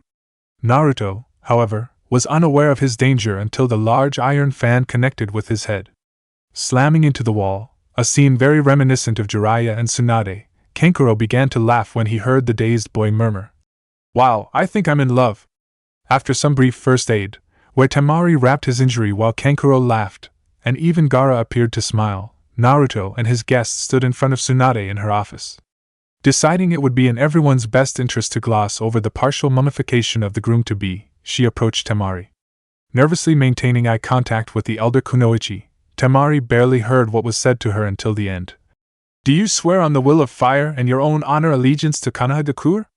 Reaching back and undoing her Sunagekure Hitaiate, Temari calmed herself as she swore herself to her new village. "My honor, my life, I do so pledge." With a nod, Tsunade turned and stamped the registration sitting behind her on the desk. Pulling out a leaf Hitaiate, she passed both items to the younger blonde. "With that done, you should know that the wedding ceremony will be in 2 months. Baki, you and Temari's brothers are welcome to visit at any time. I'll be granting you travel passes when we finish here. Are there any questions?" "Hokage-sama, what are my expected duties?" Temari asked hesitantly. Tsunade was impressed the girl was thinking that far ahead, but was surprised that Naruto's body language had suddenly switched from passive to protective. "Well, this is a surprise. I didn't think he would understand that, but apparently he does, and he wants to protect the girl. Seems the little Gaki will be just fine. Neither council has pressed the issue yet, but I expect there will be pressure in the future," Tsunade replied, hedging her answer somewhat. "Until the Gaki there matures, you'll probably be fine. You're both young, it'll be a while before the council is concerned." Temari nodded in understanding. At least she wasn't going to be forced to produce any children she didn't want. She hoped when the council finally came to a head about it, her relationship with Naruto would have had enough time to grow. She stiffened in shock when she felt Naruto grab her hand and gently squeeze in support. "Well, it seems he understands as well and agrees with me. Heh, I guess I really could have done a lot worse." Neither team noticed that everyone else in the room noticed the little byplay. Everyone in the room wanted only the best for the two, and they were relieved that things seemed to be going well so far. "Temari, since your brothers are leaving tomorrow, why don't you go spend the day together?" Naruto offered with a warm smile. Temari couldn't help but return the smile. Such a warm heart this kid had. "I would like that, if you're sure it's acceptable." "Completely sure. If I had family I wasn't going to see for a while, I would want to spend what time I had with them. I'll be too busy training to spend much time with you today anyway." "Thank you, Kanekusha. We will see you at home this evening." With a bow, Temari left the office with her family. "If you don't have anything for me, Ba-chan, I have training I need to do." Seeing Tsunade shrug, Naruto used Shunshin to poof away. The past week had been fruitful for Naruto. Constant brawls with his clones in the trees and on the pond had drastically increased not only his chakra control, but his new taijutsu and kenjutsu styles. While far from mastered, both styles felt natural to him. He figured they were probably both at least mid-chunin, but he seemed to have hit a plateau with both. Probably need a real instructor to get better. Shrugging it off, he couldn't help but smile. He might not know many jutsu, but those he knew, he had mastered, or in the case of the Rasengan, almost mastered. He could do it one-handed now, but it still took him a few seconds more to form it than Erosenin. Still, not too shabby, and the other jutsu he had down to either a single seal, or no seals. That was going to come as a shock, And the best part was the team couldn't steal his jutsu. Using his new understanding of basic Fuinjutsu, Naruto had managed to increase his conditioning with resistance and gravity seals. Taking ruthless advantage of his healing from Furball, Naruto had more or less run himself into the ground. When he had released the seals this morning to adjust, he noticed that he was probably at least twice as fast as he had been, and he hadn't really gotten to test his strength after he destroyed the first training dummy accidentally. His attempts to use his father's jutsu had been interesting, to say the least. The first time he almost insisted on doing it himself, before his clone reminded him of the great fireball fiasco. Are clones supposed to be sarcastic? Still, he'd ended up being grateful after the first clone launched himself 300 feet in the air. How the hell did Toussaint survive creating this jutsu? Undeterred, Naruto had continued expending clones, and soon enough, the survival rate began to succeed the deaths. Eventually, the clones were surviving every attempt, and Naruto had decided it was time to try himself. Focusing his chakra, Naruto searched for the beacon on the kunai. Feeling a faint pull, Naruto did the internal chakra manipulations from the scroll. With a flash of yellow, and how the hell did I see that anyway, he thought, Naruto found himself standing next to his target kunai. Naruto allowed himself a short childish victory dance, then settled down. Time to practice. Practice had reduced the time he needed to attune to a beacon, but it still took several seconds. Naruto was not about to complain though. A couple seconds to cross most any distance was not a bad trade-off. His father's notes had also answered the question he had on deploying the kunai. His peers were already frustrated with his Kage Bunshin. He suspected that they were really going to dislike Shuriken Kage Bunshin using Hiraishin kunai. Things with Temari were going as well as he could expect. She had a bit of a temper, but unlike Sakura, she at least tried to warn him off when she was getting angry, a side effect of having a dangerous brother, perhaps? He usually missed her clues and ended up with a metal fan being smashed across his head, but they were getting better. They were beginning to become comfortable with each other, sharing stories and jokes during Naruto's infrequent breaks from training. Temari was beginning to enjoy life in Konoha. She was surprised on her second day in the village. All the kunoichi of her generation swooped in to visit with her. Ino led the charge, but all of them, even Tenten, wanted to get to know their new comrade. Temari apologized, at least in regards to her excessive violence against the other kunoichi, and made it clear that it had not been personal, and that she didn't want her hanging on to a grudge. All was forgiven when Tenten was allowed to handle the war fan. The other kunoichi all rolled their eyes as Tenten swung the fan around with stars in her eyes. She felt herself smiling as she watched. It was nice to have girlfriends. Being both a kunoichi and the child of the Kazekage had put her at a distance from everyone else. In the leaf, she was at the same level as everyone else, and she found the sensation of finally being equal surprisingly relaxing. It had also led to an interesting discovery. Apparently, Namake's men enjoy overbearing women. Tsunade had told her several stories of her mother-in-law and her legendary temper. She hadn't been inclined to believe it until she saw the boy she had watched beat her bother being floored by one of the weakest kunoichi from the exams. It was a revelation. Her betrothed may be smarter than she had believed, but she was going to have to be the one to keep the hyper-idiot in line. Still, she was beginning to think of him as her idiot, with a small smile. Naruto hummed to himself as he stood over the stove. He found that cooking was actually enjoyable for him, and it kept Temari from poisoning him with her so-called food. He snickered when he recalled the time he told Temari that her cooking was probably the reason poor Gaara had been so homicidal. The joke was still funny half an hour later as he limped into the house. Finishing up, he called, "Temari, dinner is done." With a flash of blonde he could have sworn was Hiraishin no Jutsu, Temari was seated at the table. Tomorrow being an important day, Naruto had gone all out. Using info gathered from Ino, traded for a future favor to be decided, Naruto had prepared Temari's favorites. Kenshin soup and roasted chestnuts followed by a large chocolate cake. Naruto had some fun poking fun at Temari for drooling, but quickly shut up when her eyes promised retribution. Naruto had inadvertently discovered that shadow clones made great kitchen staff. He got to cook and make as much of a mess as he wanted, and the clones had to clean it up. Temari tried to point out that with the clones, he would still get the memories of cleaning up, but Naruto was insistent. Best deal ever. After the clones cleared the table, Naruto walked over to Temari and in a display of boldness slightly shocking both of them, kissed her cheek. "I know I've been busy this week, but I wanted you to know that I'm glad you're here." Now I need to go get some sleep. Tomorrow will be a long day. Watching him head upstairs, Temari sat holding her cheek with a light blush. Being the daughter of a Kage, and the sister of Gaara, no one had ever kissed her before. With a smile, she decided that it wasn't half bad. Chapter 4: What is precious to him? Temari was bored and irritated, but mostly bored. She had thought that watching her future husband fight his friends would be more entertaining, but with a few exceptions the fights had been extremely one-sided so far. First up had been that pink-haired twit her soon-to-be husband was so enamored with. The fight itself was just pathetic, but as much as she despised weak Kunoichi, that wasn't what had her blood boiling. Naruto stood facing his longtime crush as she entered the area battleground. Watching her, he found himself confused. Why was she walking so timidly? Her head hung down, hair blocking her eyes, every step seemingly forced.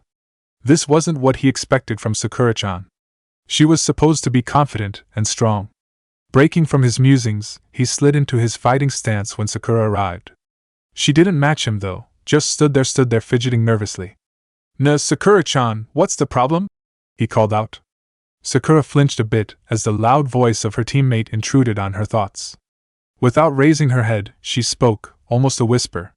Naruto, I'm sorry. I never thanked you for saving me. With a bitter laugh she pressed on. Any of the times you saved me, I guess. Against Sabuza, the exams, and then with Gaara. The girl began hugging herself firmly as if she were trying to hold back an explosion. You keep saving me, and I just blow it off. Beginning to cry, she forced herself to continue. I suppose I'm just jealous. When our team formed, I thought I was strong, or at least stronger than you. Turns out I was wrong, huh? Naruto was so shocked he dropped out of his stance. He sheepishly rubbed the back of his neck as his thoughts flashed back over the events, as he tried to figure out what was wrong with Sakura. With a mental shrug, he decided to just wing it. He didn't really understand girls in general, and Sakura was kinda strange even then. Sakura-chan, he said pleasantly. I need you to look at me. When the girl hesitantly met his gaze, he mentally winced at the amount of pain he saw in her eyes. Letting his mask down, he gave his teammate a true smile. Sakura-chan, I accept your apology and your thanks, but that isn't why I did it. He raised his face to the sky in remembrance as he continued. When we were in Wave, Haku taught me that someone is only truly strong when they protect something precious to them. Lowering his gaze back to the girl, he smiled again. You are not weak, Sakura-chan, you just haven't found something to be truly strong for yet. You can come train with me at my estate if you want, but you will only get stronger if you truly work for it. Still, judging from the way Crazy Snake Lady over there is twitching, we should start this match before she molests me again. The final comment was too much for Sakura, and she roared with laughter, remembering what Anko had done before the second exam. Temari gritted her teeth in irritation. Stupid, weak fangirl, wannabe Kunoichi. Why the hell is he so stuck on that pink-haired? Arg. Why do I care? Deciding she didn't really want to continue thinking about it, Temari went back to musing over the matches. Naruto hadn't humiliated the stupid pink menace, but it was obvious to every shinobi in the audience that he had held back. The next match was more exciting. That weapons girl wasn't so bad. Temari had crushed her in battle only because she was able to blow away all of her attacks. Once Naruto got in close, however, it was over. The next match had caused Temari to both laugh and palm her face. Shikamaru was possibly the laziest person she had ever met, but he was skilled. Too bad for him that Naruto was simply unpredictable, had refused to play along with the stall tactics. At the beginning of the match, Shikamaru had caught him with his cage main, and in response Naruto had created a few dozen Kage Bunshin without using any seals, something that had caused a collective gasp of disbelief in the audience, and ordered them to take Shikamaru out. Shikamaru's response was fairly typical. He muttered, "How troublesome," and gave up. Not surprising to anyone that knew him, but what irked Temari was that in her match, she had gotten tied up playing along with the shadow user's little game instead of just overpowering him. Temari had to save the dog boy in the next match. Something in the pre-match banter had caused Naruto to fix a maniacal smile on his face as he pulled out a kunai and began wrapping an exploding tag around it. Blanching at the memory of what he had done to her brother, Temari whipped her fan out and floated to the arena floor. Landing between the mutt and her betrothed, Temari placed her hands on her hips and said one word. "No!" "Ah, come on, Temari-chan," Naruto whined. "No, you are not going to use that technique ever again." Pouting, Naruto put the kunai up after stripping off the exploding tag. Satisfied, Temari turned to leave, only to be stopped by Anko. You know, you aren't supposed to be down here. Arching an eyebrow at her, Temari continued to leave. I was saving Dog Boy from a fate worse than death, you know. I know what he was gonna do with that, and I never want to see it again. Oh, Anko replied with her trademark insane grin. What was he gonna do?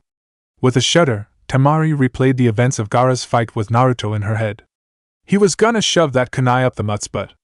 Something about 1,000 years of pain in Kakashi-sensei's teachings or something. I'm still trying to forget it. In the stands, Kakashi tried to hide behind his book as he felt everyone turn and face him. What? I used it as a joke during his genin exam, he said defensively. I didn't think he would actually use it on someone, let alone with an exploding tag. Denied the use of the 1,000 years of pain, Naruto had simply thrashed the Bog Boy after he had tricked Akamaru into playing catch-over in a corner with a Kage Bunshin. The match after was boring.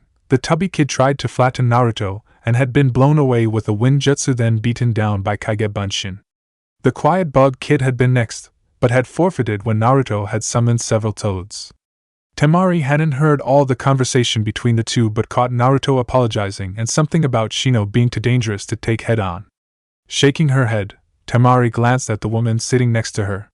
She was still trying to come to terms with the fact that she was sitting next to the Lady Tsunade. She wasn't blind, she could see that the woman had some problems, but she was sitting next to the most powerful kunoichi in the elemental lands, and to make it even more surreal, the woman viewed her as her daughter-in-law. Temari was amazed to learn that Tsunade viewed Naruto as something like a cross between son and grandson. She had been extremely alarmed when threatened by the older woman about what she would do if Temari ever hurt her new husband. She shuddered as she remembered the boulder that had accidentally exploded. Turning back to the current fight, Temari sighed and pinched the bridge of her nose to fight back what she believed to be the beginning of a migraine. Who the hell actually gives their opponent a pep talk in the middle of a fight? Sure, he was fighting that weird Hyuga girl who had a crush on him, not that he seemed to notice, but still, a pep talk? I suppose it's a good thing he is so oblivious to it. The last thing I need is competition. I mean, it is a political marriage, and we aren't expected to be happy, but if he gets it in his head he can have an affair, it'll destroy everything. He doesn't exactly seem the type, but a lot of people don't. Temari was pulled from her thoughts as she watched Naruto play Bunshin Daibakuha Pong with his next opponent. Niji was using his Kaiten repeatedly, but eventually he ran out of chakra and was blown into the air.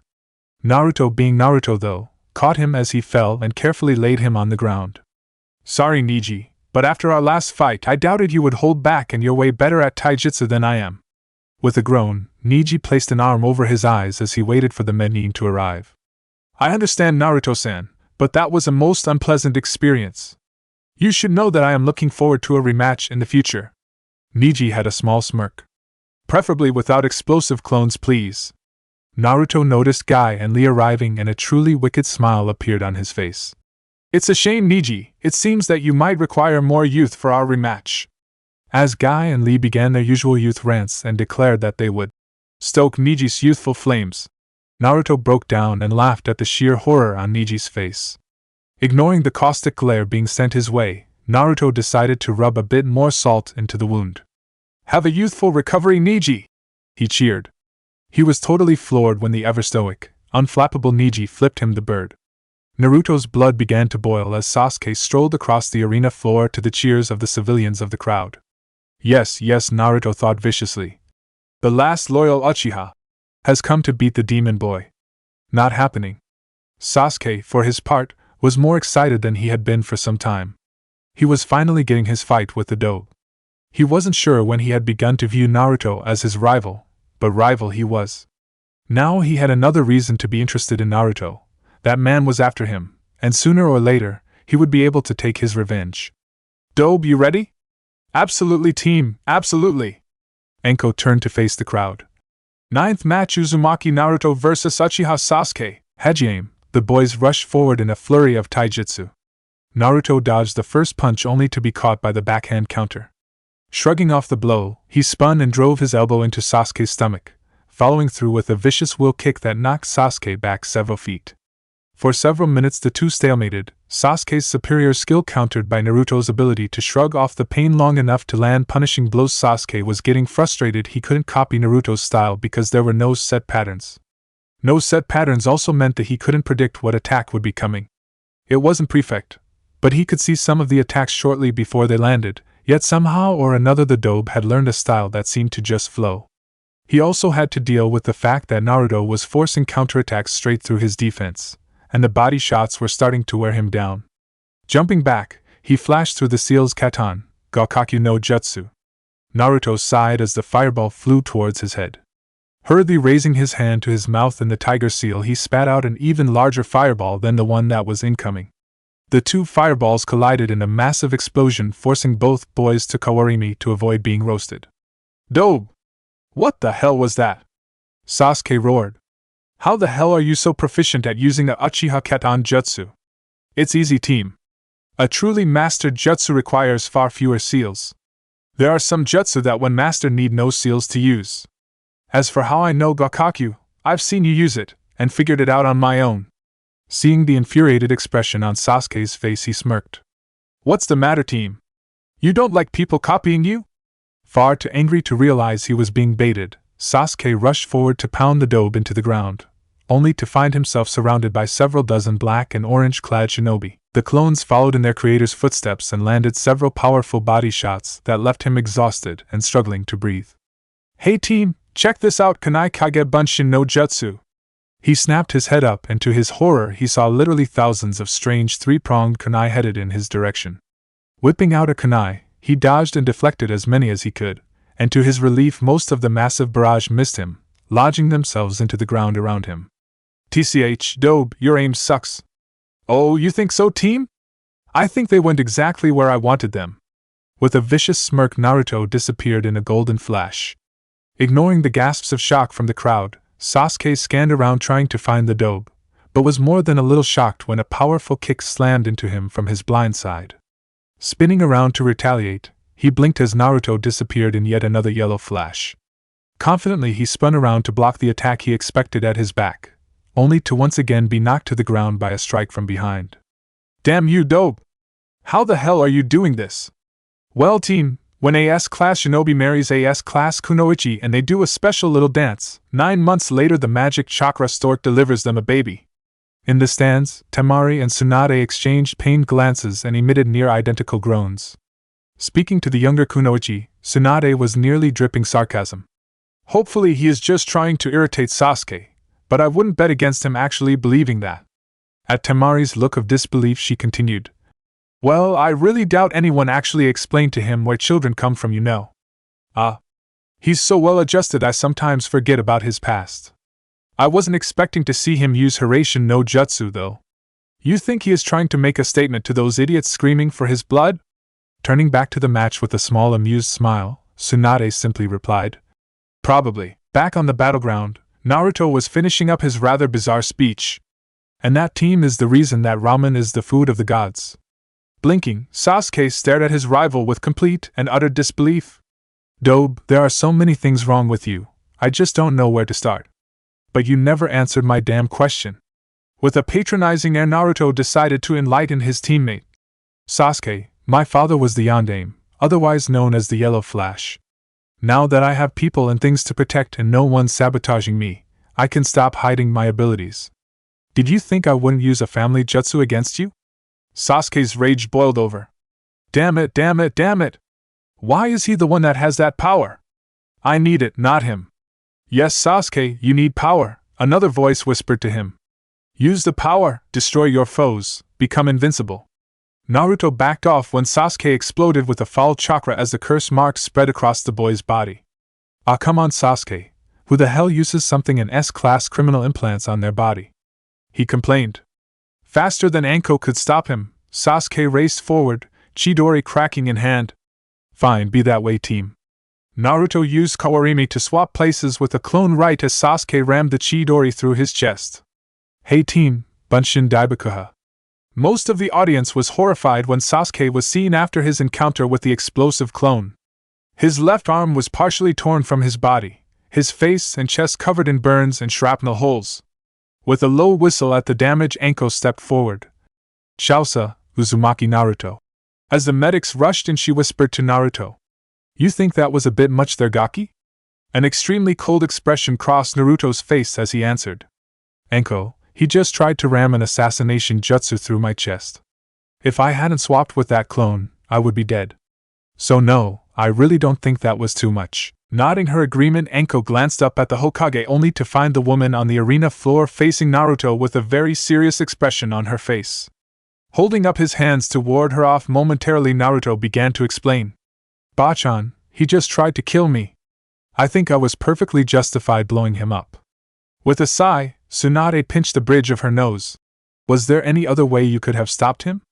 Or failing that, used Hiraishin to get out of the way?" "No," Naruto responded, arms crossing his chest. "I barely had time to Kawarimi. I just learned Hiraishin, so it still takes me a few seconds to lock onto a seal. I stepped down the power of the explosion, but when the clone detonated, he had his arm shoved through its chest. For what it's worth, I'm sorry Bachan, but I'd do it again. Damn, the paperwork is gonna suck for this one." With a dismissive wave, Tsunade used a leaf shunshin to return to the Hokage's box. Last fight, Gaki. Doubt you'll have too much of a problem here though," Anko said as she watched Ino walk up. "Naruto!" the loud blonde yelled. "How dare you hurt Sasuke-kun like that?" With a sigh, Naruto faced her. "Ino, last time I'm explaining this. I barely had time to Kawarimi with that clone, and he rammed an assassination jutsu into what he thought was my chest. If I hadn't gotten out of the way, I would be dead, and I really don't want to be dead. I stepped down the explosive power of the clone, but once again, his arm was in what he thought was my chest." Realizing he was starting to rant, the blonde paused only to be surprised when Ino chimed in. "Yeah, I get it," she said with a long sigh. At the look of disbelief on both Naruto and Anko's faces, she raised her voice in irritation. "Look, just because I like him doesn't mean that makes it okay for him to try and kill his teammate. I'm an heir to a shinobi clan, I understand these things, you know." Grabbing her ponytail in irritation, Ino stopped her rant when she saw Naruto staring at her cross-eyed. "Gomen, Ino-san." Naruto spoke formally for him anyway. "I was simply expecting you to be furious with me." "Gomen again." Releasing her ponytail from her death grip, Ino sighed. "Gomen, Naruto, I suppose I should have known you would expect me to snap. At the risk of making you snap, I would recommend you forfeit this match. You can't beat me physically, and I'm pretty sure you've been told to never use your clan techniques on me." Ino snorted. "Yeah, right, like I'm just gonna give up. Even Billboard Brow fought you, so I am too. Hajime." Jumping back, Naruto barely had time to curse when he heard Shintenshin no Jutsu. Nearly every shinobi in the audience had to resist the urge to facepalm, and Ino's father Inoichi was damn near having a panic attack. Naruto looked at the collapsed form of Ino and frowned. "Seriously?" he asked in shock. After just being told not to do it, she went and did it anyway. He seemed to lose focus for a second before he groaned and turned to Anko. "Call the match so I can go save her, please. The fuzzball is laughing and that just can't be good." "Shausa, Uzumaki Naruto." Hurriedly dropping to the ground, Naruto entered his mindscape as Inoichi tried to reach inside his daughter's mind. The combination of all three jutsu was too much for his mental barriers, and his thoughts began to display themselves on the nearest surface, the wall of the stadium. Rushing through the sewer towards the cage holding Kyubi, Naruto cursed under his breath when he heard Ino scream, followed by laughter from his prisoner. When the cage came into view, it was all he could do to not rip his hair out in frustration. Ino was in the cage. Ino was in the cage with the fox. This was not good on several levels. Currently, the fox was amusing himself by suspending the poor girl with his tails, snapping his jaws at her. Noticing Naruto's arrival, the fox turned and gave him a truly terrifying smile.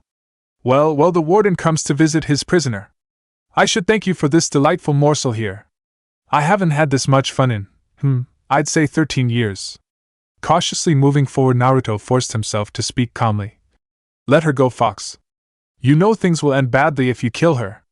Oh, please, the fox replied, rolling his eyes. I see what happens, you know. The morsel was warned but didn't listen. Snapping his jaws at Ino again, the fox laughed. I should just eat her, but these screams are just invigorating. Naruto carefully eyed the distance between Ino and the bars and considered ways to get the terrified girl clear. Slowly a plan formed, a suicidal plan, but when dealing with Kyubi, there really wasn't much else he could do. Charging a Rasengan, Naruto darted towards the bars. As he drew closer, the fox moved to face him, dropping Ino. As fast as possible, Naruto used Kawarini, swapping places with her. Okay, that is part 1 completed. Get Ino out of the cage. Now for the really hard part, he gulped when the fox turned to him with a sinister grin.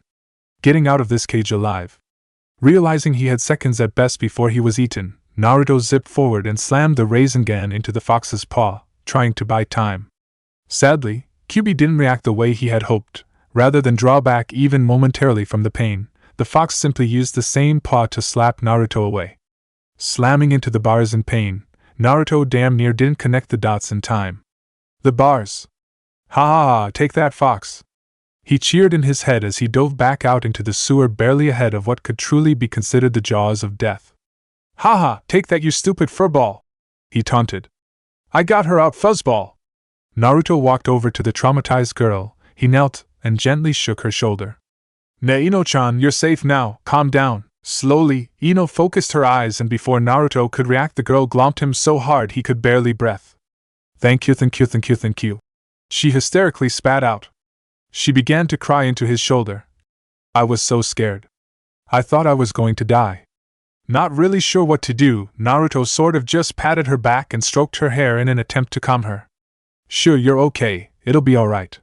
Just calm down, okay? Seeing her regain a semblance of calm, he backed up a bit.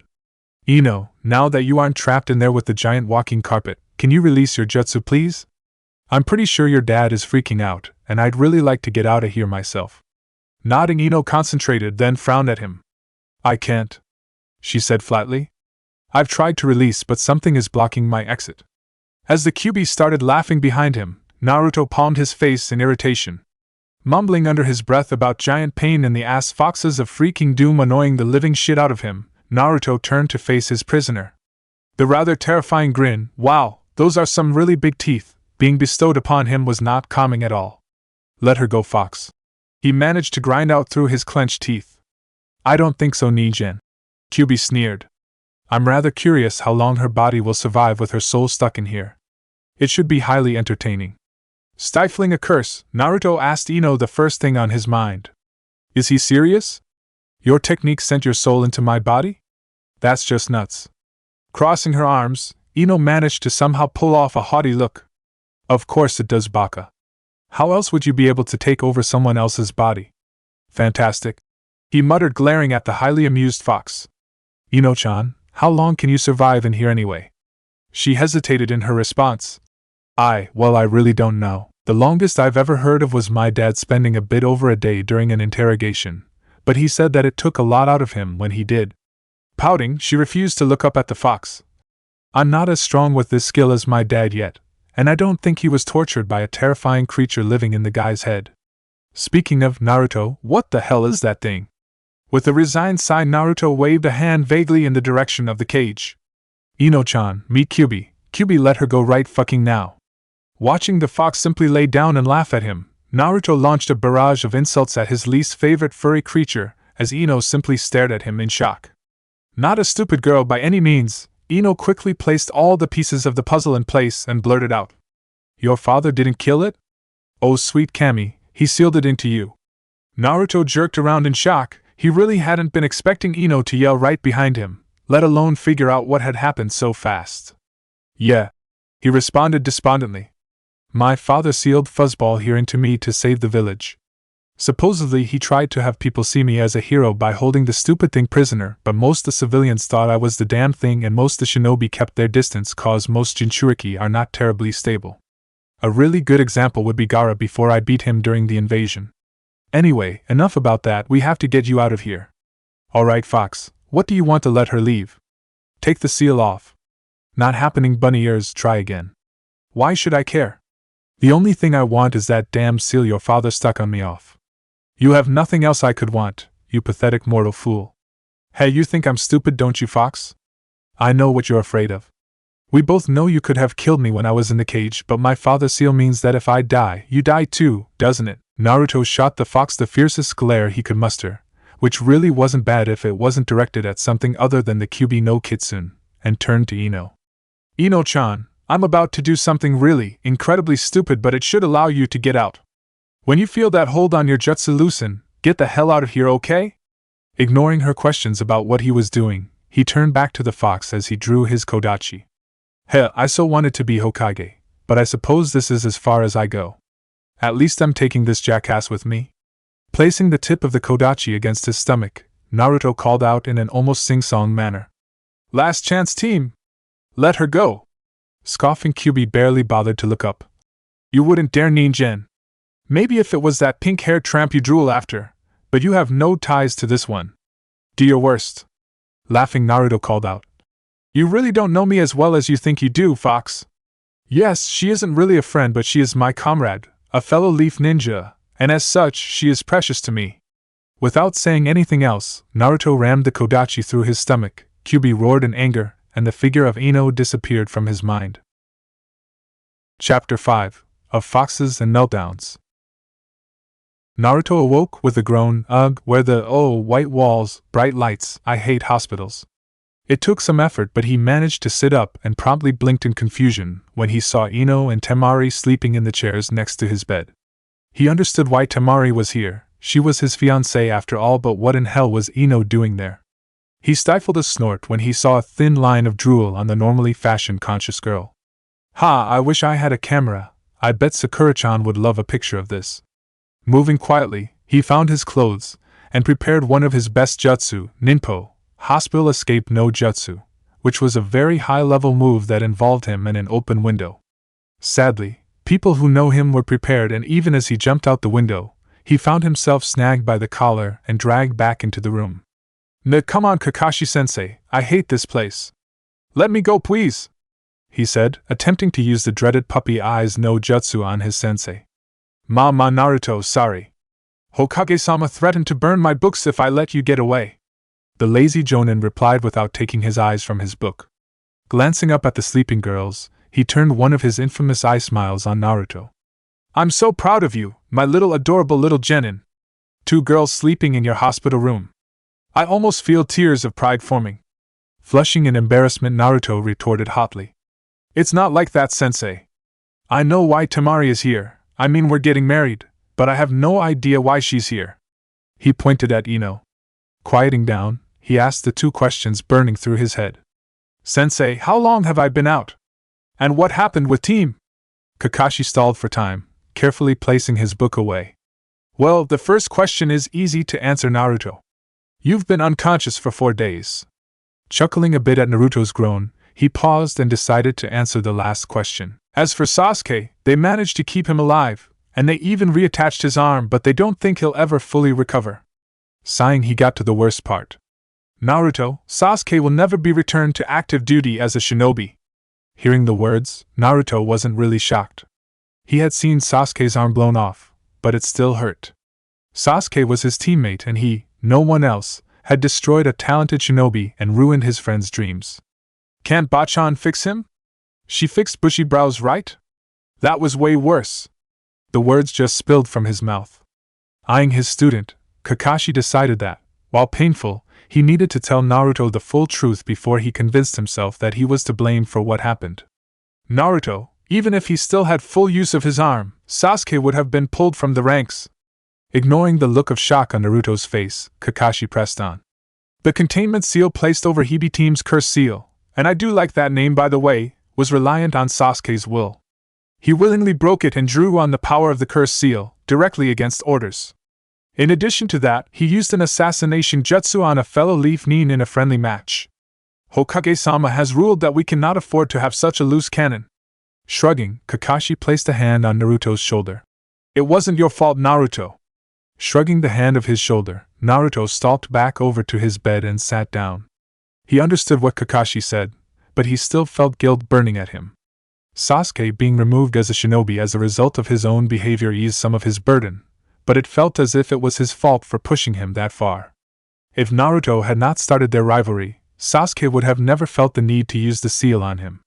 He was pulled from his thoughts by a squeal, and suddenly found himself on the floor as he was tackled by a blonde blur. Hey, you're awake! That's awesome!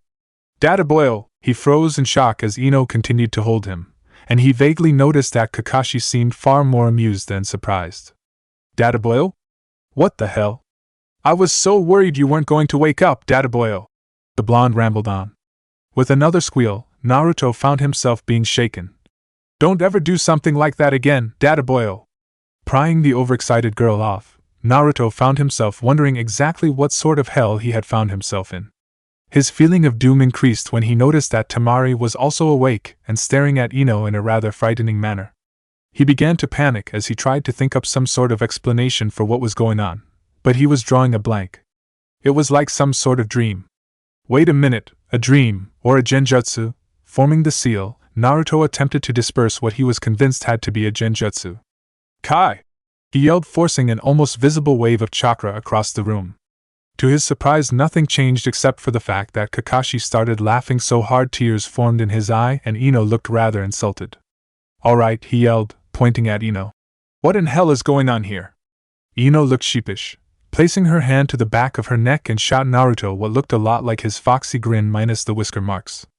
No, it's complicated, Naruto, but there were some side effects to when I was stuck in your mind. Correctly interpreting his current facial expression to read continue before I do something you won't like, the girl continued her story. When you stabbed yourself, and I can't believe you did that, I was able to release the jutsu, but the fox hit me in a last-ditch effort, and I was thrown through all of your memories. Naruto stared at her, horrified. Hastily, she continued trying to explain. Yes, it was really unpleasant. I never would have dreamed what you went through, but it beat being eaten by the furball Dadaboyo. As a result of that, according to my dad, your personality was sort of merged with my own. Dad says it won't last all that long. My personality is becoming more and more dominant every day, but for now, I'm still showing some of your more irritating quirks. Without saying anything, Naruto lay back on the bed and pulled the blankets up over his head.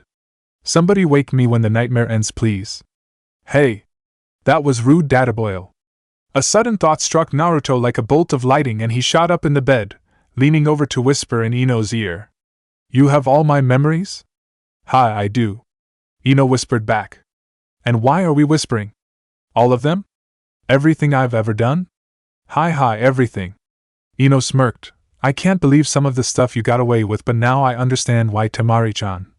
With a frown she paused and considered. I mean Temari-san, stepped in to stop you during the match with Kiba. Naruto flushed a deep red and lay back down. Okay, I think I'm gonna sleep now. Hopefully when I wake up, this will have just been a nightmare. It was several hours later when Naruto woke as door to his room opened. He sat up and cleared some of the sleep from his eyes. Hi, Aba-chan, come to spring me? Ignoring the urge to strangle him, Tsunade smirked back at him. Yeah, Gaki. You should be able to return home soon, but there's some things we have to dash. She was cut off by an excited yell of, Why, Ta? Easily remedied by a quick tap to his head. Ignoring the somewhat glazed look, Tsunade rapidly checked his health. She wasn't really sure why she bothered. She passed it off as the professional Medine in her, but as usual, the Gaki was in perfect health, except for a mild concussion that would clear on its own. Alright, Gaki, I heard from Cyclops that you know what happened to Ino and Sasuke, but there are several things they didn't tell you. First, there was an issue caused by an overload of similar jutsu, which caused everything to be displayed to the audience. Seeing the panic in his eyes, she ruffled his hair. Yes, that means everyone knows everything. Your parents, your burden, and what you did at the end. I'm proud of you, Naruto, but I'm also angry with you. You are supposed to be Hokage after me, aren't you? Ignoring the boy's protests, she found her volume increasing to almost a yell in spite of her restraint. You took the most self-sacrificing option you had and didn't even bother to search for any other way to accomplish your goals. Damn it, Naruto, I almost lost you. Again. She wasn't sure when she started to cry, but before she knew it she was, and Naruto was attempting to comfort her. Bachan, I know it was bad, but I really didn't see another option. I couldn't let Ino die because of the fox, and we both know he doesn't want to die. It was painful, but I stabbed myself in the stomach because it wouldn't be fatal. I figured that as soon as Ino was out, you would be able to heal me. And you did, so everything worked out. Wiping her tears, Tsunade stood up. Alright, Gaki, get moving. And I'd talked to Temari, she's been worried about you. Waving distractedly at her, Naruto began to walk out the door before he stopped and viciously smacked himself. Stupid. He muttered under his breath. What's bugging you, Gaki? Tsunade queried. Well, when I tried to escape this hellhole, when I tried to leave the hospital earlier, I totally forgot that I have H-seals all over my home. Shrugging, he focused on the tag in his living room and smirked. A taste of freedom, Ba-chan. I'm free. When he reappeared, Naruto felt that he may have jumped straight out of the frying pan and into the fire. Annoying Ba-chan was fun, if somewhat dangerous, but he hadn't thought when he flashed to his living room that he would end up in the middle of what seemed to be a kunoichi convention. Wait, why are they here? And why are they so angry? Feeling massively outnumbered, not that it intimidated him, he told himself firmly, he focused on the H-seal in the study and called out. If you need me, I'll be in my study. Before he flashed away. Before the assembled women could say anything, he flashed back. Almost forgot, when you are finished with our guests, I need to speak with you, Temari-chan. Flashing back to the study, Naruto let out a sigh of relief at having survived 2 trips into the kunoichi group. Naruto's surprise entrance had been a blessing for Temari. Ever since she had arrived at her home, with Aino following her like a lost puppy, she had been swarmed by all the kunoichi that seemed to know Naruto. As the daughter of a kage, hospitality had been drilled into her from early childhood, but as the day went on, she felt like ripping her ponytails off in sheer frustration. She had been pleased that Ino decided to wait for Naruto with her. They needed to talk privately, anyway, the sooner the better. Shortly before they had arrived, they were ambushed by Tenten and a surprisingly forward Hinata, both of whom were concerned about Naruto's health, and surprisingly, with Temari's well-being. It kept escalating from there. Kurenai and Anko had crossed their path and decided to tag along, feeling it was their duty as older kunoichi to make sure the younger generation was doing well. Shizen and Sakura seemed to materialize somewhere along the way, and completely monopolized the conversation. She was surprised to find a small army of foxes milling about her yard, but surprise quickly morphed into acceptance. Life with Naruto had been like moving from one bizarre event to the next. She frowned as the foxes bowed respectfully as she passed, like she was a queen, and she hurried to get everyone inside. Being inside wasn't much better. She was immediately bombarded with questions. What were the wedding plans? Was Naruto treating her right? Was she happy? Did she miss Tsunade? What was going on with all of the foxes? It was enough to drive a saint insane, and Temari had been very, very close to grabbing her fan and dispensing some pain when Naruto arrived. Shooing the women out of the house was difficult, but eventually she managed to get rid of almost everyone, pointedly sending Ino into the kitchen to make ramen and wait. She needed to talk to Naruto, but after that stunt in the hospital, she also really needed to murder her, talk to her. Entering the study, Temari found Naruto lost in thought as he stared out the window at the fox-covered grounds. Unless she was very much mistaken, the look on his face indicated he was both amused and annoyed. Silently crossing over to him, she placed her hand on his shoulder, and was surprised and pleased when he absently reached up and began to gently stroke her hand. It was the first truly intimate contact they had, and it made her stomach flutter pleasantly. "Nah, Temari-chan," he spoke quietly, so as not to ruin the peaceful aura. "You know anything about why our grounds are covered by foxes? I thought you knew. They were here when I came back from the hospital. It was odd though, when I passed by several of them, they bowed to me. Huh. I probably ought to figure out what's going on then. Got something to keep you busy in the meantime?" Temari scowled. "Yeah, I still have to have a chat with Ino. I have her stashed downstairs." With a sigh, Naruto stood up, giving her one last pat on the hand. "Please be nice. If she really did absorb my memories, I'm amazed she didn't commit suicide. I would bet just about anything that she is using my old cheerful idiot mask as a cover." With a small sad smile, he gazed into Temari's eyes. "Under that mask is a rage fit to burn the world, Temari. Be careful, please." Temari felt taken aback. In her irritation, she had forgotten that Naruto had a similar background to her brother. It was a miracle he had come out whole, and Ino had been forced to live those long years in mere seconds of agony. It wasn't surprising that the poor girl was clinging to the one person she knew would understand and could help her. Reaching up, she lightly ran a finger over one of Naruto's whisker marks, amusing herself at the quiet purr it caused. "All right, you made your point. I'll do what I can to help her. Thanks, Temari-chan," he said with a smile that could light up the night. The sort of smile that made a woman, who grew up in an unstable world of violence, feel like everything was going to be okay. She found she couldn't help herself. She leaned down and pulled him into a firm embrace. She wasn't terribly surprised that he didn't really seem to know how to respond. Still, he wasn't fighting her, and that was more than enough. Naruto was confused. He knew what hugs were, but he really didn't think he had ever received one. It was a nice feeling, being wrapped up in someone's arms. All of his anger slipped out of him like water over a stone, and he relaxed into Temari's arms, gently returning the affection. He remembered how much she seemed to like it when he stroked her hands, and he decided to see if the same was true for her back. He was pleased with his efforts when the girl seemed to relax even more as a result. He didn't really want to end it, but they both had things to do, so he reluctantly broke away. "Gomen Temari-chan, but I need to go see about the foxes, and I believe you have someone you need to talk to." Sighing in frustration, Temari nodded her agreement and headed downstairs to check on her blonde foe. Or was it friend? Seeing the girl in question idly tapping her fingers on the table as she daydreamed, Temari braced herself and went forth to do battle, gently. Naruto entered his backyard as he considered the foxes gathered there. He knew that ever since Kyuubi's attack, foxes had not fared well in Konoha, but why had they gathered here on his estate? There were far less than he had assumed, perhaps a dozen family groups total. He hid his surprise as a large gray and red fox approached him, and bowed. "Greetings, Lord Regent. I beg forgiveness, but it is urgent we speak."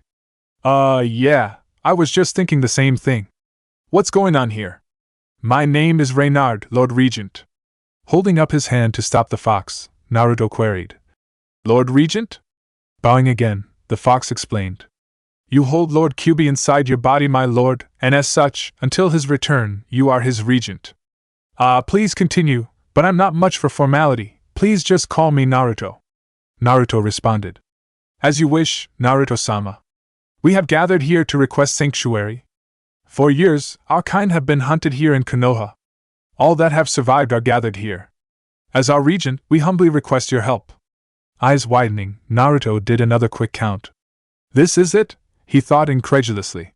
It had seemed like a lot of animals to be in one place, but if they were all that was left, their species was on the verge of extinction. "Very well, Reynard. The Kitsune are welcome on these grounds. You should be safe here. I'll talk to Ba Lady Hokage in the morning to find a more permanent solution, but is there anything I can do now?" "Aye, Naruto-sama. The kits need urgent care, and I fear some of our members have been poisoned from the traps set up in the woods. Their wounds are not healing as they should. If I can arrange a non-hostile veterinarian, will the others be willing?" "It should not be an issue, Naruto-sama, if you are present. The kitsune find solace in your presence." With yet another sigh, Naruto waved for Reynard to follow him. "I suppose we need to go see the Inuzuka clan. I'm not sure how well their Niken will react to your presence, but I suspect I will need you." "As you wish, Naruto-sama." The trip to the Inuzuka compound was something of an eye-opener for Naruto. He was used to glares of hatred or icy silence having people wave at him as he passed, or groups of girls giggling as they followed him was downright unnerving. No one seemed to even notice Reynard trotting along beside him, and that was even stranger. He really doubted people would change their minds that fast, even if they had seen everything that happened in his head, so it was with some relief when he arrived at the Inuzuka gates. Short-lived relief when he spotted the dark-haired, feral figure of Tsum Inuzuka leaning against the gates. Well, what brings Minato and Kushina's puppy to me today?" Eyeing Reynard, she added, "And with a guest I see. It's to help the foxes, it's to help the foxes. Stay calm, be respectful." Taking a deep breath, Naruto and Reynard explained what happened and what help they needed as respectfully as possible. Naruto was extremely polite. He had several run-ins with Tsum in the past because of his pranks, and the woman scared him even more than Crazy Snake Lady.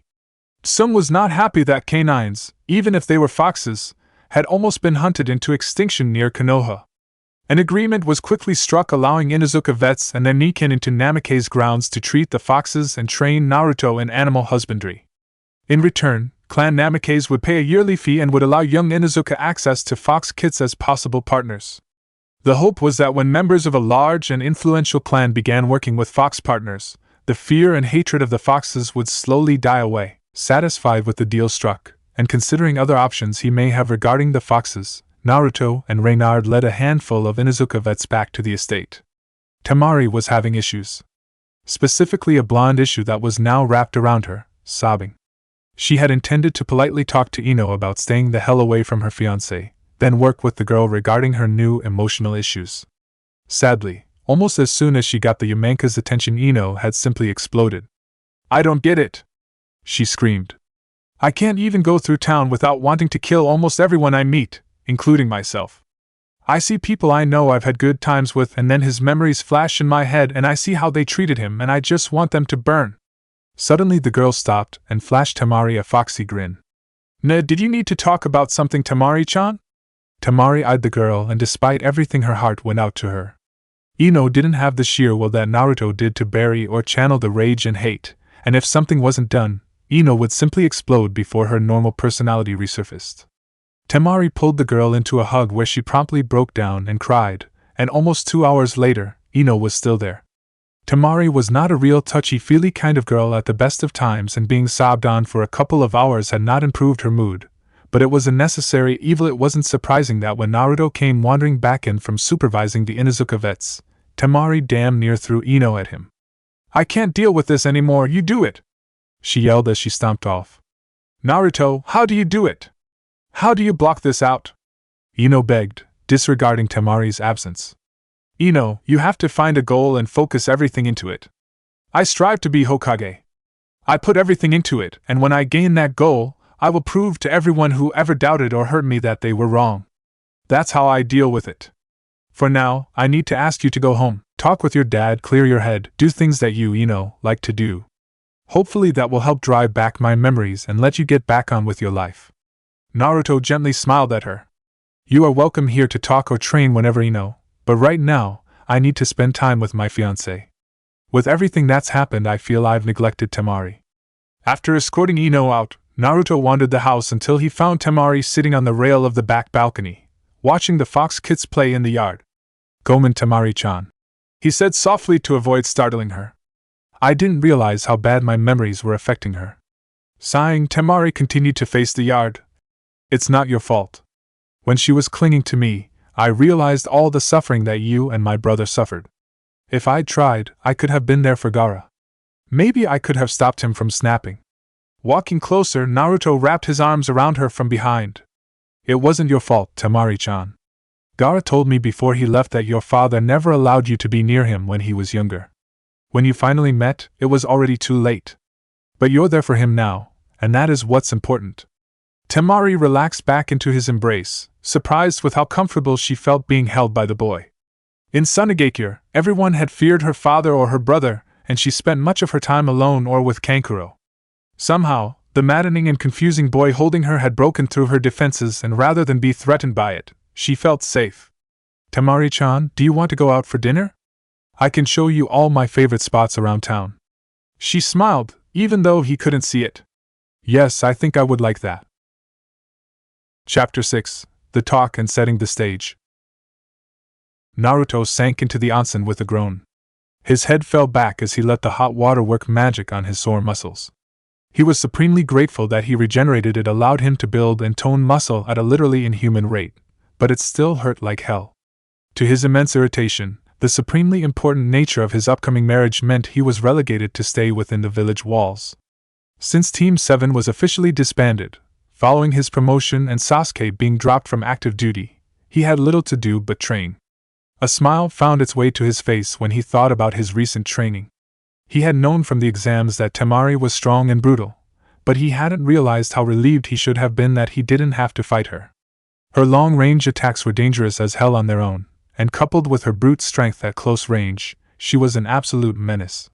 There had been several occasions during training that he thought she might actually kill him. He was learning to fear that fan of hers.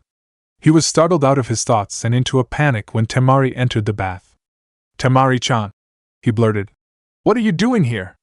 She laughed loudly at him. Over the weeks of their pre-marriage relationship, she'd opened up quite a bit. She dropped her robe to reveal she'd put on a light purple bikini with gentle tribal patterns. "Relax, silly boy," she said with a victorious grin. "I'm wearing a swimsuit." She was further amused when the poor boy couldn't seem to take his eyes off her, jaw dropped and all. She supposed she could tease him about it, but instead opted not to. It was sort of flattering to be admired so openly. Naruto was having issues rebooting his brain.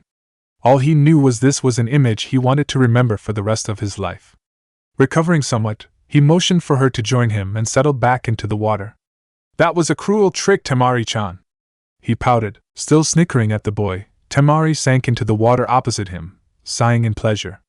A peaceful silence fell between the teens and they relaxed, enjoying the other's company. Temari was first to speak. Did you hear about the Uchiha? She questioned. A brief flash of rage crossed Naruto's face, followed by a pained look. Yeah, he said, unspoken emotions making his voice rough. Sakura-chan told me when she visited today. Apparently the great Uchiha has decided to get married. Naruto gritted his teeth and choked back his anger. She said he proposed and she's thrilled, but I don't think she realizes he doesn't care about her. He doesn't love her, he just wants to rebuild his clan, and get back at me at the same time. I never did see what you saw in that girl, Temari stated calmly. Still, I agree. She had a whimsical smile as she continued. Did I ever tell you how glad I was that my groom turned out to not be him? I'd expected it to be, once I found out my husband was from Konoha. Naruto snorted a laugh, her comment diffusing his temper as she had planned. Me too. I'd always kind of wanted to be with Sakura, but I'd never really thought about marriage or anything. I started thinking about why I like her so much. I'll tell you, if you want to listen. Pausing, he tapped his chin as he considered where to begin. No one liked me when I was a kid. Back then I didn't know why. I thought maybe it was just because I was an orphan or something. When I was out walking, I saw a group of girls bullying a girl with pink hair, calling her billboard brow. I scared them off, and she was still there, so I tried to talk to her. I told her I thought she was really cute, and asked her if she wanted to play. We spent all day on the playing, and it was great. Naruto paused and closed his eyes sadly. It didn't last long. Her mother found out we were playing together and made a big fuss. She said Sakura wasn't allowed to play with me ever again. I didn't forget her, but when we started at the academy, it was obvious she had forgotten me. Or that's what it seemed like, but looking back I think she did remember. She was mean to me, but she never really meant to hurt me. She would say things to my face instead of behind my back. Naruto snorted. The rest you know. Lovesick fool gets assigned to a team with the girl he has crushed on for years and a team he can't really stand but has some sort of odd bond with anyway. Temari looked thoughtful as she let the information soak in. You're right, that explained a lot. I almost feel bad for her. Yeah, but it's what she wants, so there's nothing I can do. If I say anything, she'll just think I'm jealous. She'll have to find out on her own. Standing, Temari draped her towel back around herself. Well, this little game is just starting, and I'll always have your back. Blushing a bit at the implications of her last statement, she hurriedly continued. Anyway, it's getting late, so I'm headed to bed. I would suggest you do the same. I've heard about your plans for tomorrow. She finished with a sneer. His groan brought a smirk to her face. As she walked back to the house, she added some extra sway to her hips when she felt his eyes on her. She had to admit, teasing was much more fun than she thought. Recovering from the massive nosebleed Temari had just caused, Naruto stood up and grabbed his towel. Feeling eyes upon him, he froze, relaxing when Reynard approached him. Your mate is certainly spirited, Naruto-sama. The fox spoke with amusement in his voice. Following Naruto towards the house, he adopted a businesslike manner. Lord Regent, have you considered the matter I brought to your attention? Gritting his teeth, Naruto responded. Hi, I believe I have a solution, but I'm not sure I can convince Inoichi to cooperate. The last time a Yamanaka entered my mind, things went poorly, to say the least. Pausing at the door, Naruto faced the fox. I'll discuss it with him tomorrow after my appointment with Bachan. I'll let you know what he decides. Very well, Naruto-sama. The fox said with a bow. I bid you good evening, my lord. Sighing, Naruto waved goodbye and entered the house to get some rest. He had a feeling the next day was going to be above and away the hardest day of his life. Slipping through the window in imitation of both his sensei, Naruto was somewhat amazed to find Tsunade both awake and sober. Good morning, Bachan. He called out, ignoring the twitch over Tsunade's eye. Tsunade gently coughed into her hand and Naruto paused, then snapped to attention. Chunin Uzumaki Namike's reporting as ordered, Hokage Bachan. Grumbling under her breath at being called Grandma Hokage, which was possibly even more annoying than just plain Bachan, Tsunade adopted a stern professional manner. With your wedding coming up a week from yesterday, we have several things we need to cover. First, I need you to create 3 clones. Tsunade made 3 of her own clones, and paired a Naruto clone with each of hers. Alright, you two, she said, pointing at the first pair. You are to go and review everything he needs to do during the wedding ceremony. We will have dignitaries from the capital and Sunagakure, so everything needs to be perfect. Pointing at the second pair. You, take him and get him fitted out with a formal kimono, and no, it is not allowed to be orange. Rolling her eyes, she turned to the last pair.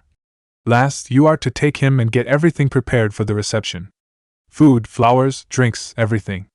As the clones left on their assigned tasks, Tsunade pulled out a whiteboard, several thick books, and a folder that appeared to be stuffed with photos. "Neba-chan?" he questioned. "While the clones are out doing their thing, what are we doing?" Tsunade had a predatory smile as she answered, "One of the holes in your education has been brought to my attention, and I will need to remedy that before your wedding." She tossed one of the books at him, and her smile turned truly evil. "I believe it's time someone explained the birds and the bees to you, and you're just lucky I'm the best medical kunoichi there is." Naruto blanched as Tsunade began hanging medical pictures of genitalia on the whiteboard. Glancing at the book in his hands, the title made him sweat. A complete listing of sexually transmitted diseases? I wonder if I can escape? Edging towards the window, Naruto cursed as Tsunade activated the privacy seals, trapping him. "Going somewhere, Gaki?" she sneered at him. Turning around, Naruto gulped and faced his doom. Several hours later, a pale and drawn Naruto entered Konoha's premier flower shop unsteadily. If getting the talk from his bachan wasn't bad enough, all 3 clones had dispelled, filling him with memories of complete boredom or utter horror, in the case of the clones sent shopping. He was so distracted he didn't notice a certain blonde trying to get his attention until she smacked him upside the head. Ino still wasn't allowed to go on missions. Tsunade wouldn't sign off on her return from medical leave until she was sure the slowly simmering rage had passed. That meant she was trapped in her parents' flower shop, bored out of her skull. The door chime signaling a customer grabbed her attention, and she looked up to see a distracted Naruto walk through the door.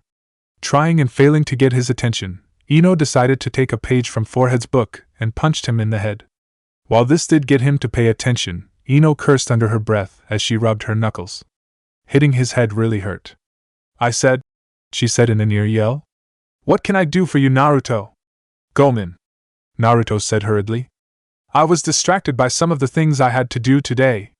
Eyeing the shop inventory, he had a sudden flash of inspiration. "Alright, I need some stuff for gardening. And I need to see your dad." "Alright, my dad should be back shortly. He went to meet with Shikaku in Choza." Pursing her lips, she examined Naruto critically. "What did you need as far as gardening supplies?" Naruto just shrugged. "I don't really know," he said. "The garden at the estate is sort of overgrown, so we need to clear the yard. And some spots need to have grass replanted too. Temari has been working on a small flower garden near the house, but that's only because the original patch was growing on the stairs and we had to trim it back." That's not a lot to go with, Naruto. Can you tell me what sort of flowers and plants are currently there?" She openly frowned at him when he just shrugged. Palming her face, she resisted the urge to smack him. "Alright, how about I go back to your house with you and figure things out? I'll help you figure everything out." Naruto just shrugged again. "That sounds like it'll work, Ino-chan." Further conversation was cut off as Inoichi entered the shop. Looks like your dad is here. I'll come grab you after I finish speaking with him." Waving bye to the girl, Naruto braced himself and approached Inoichi.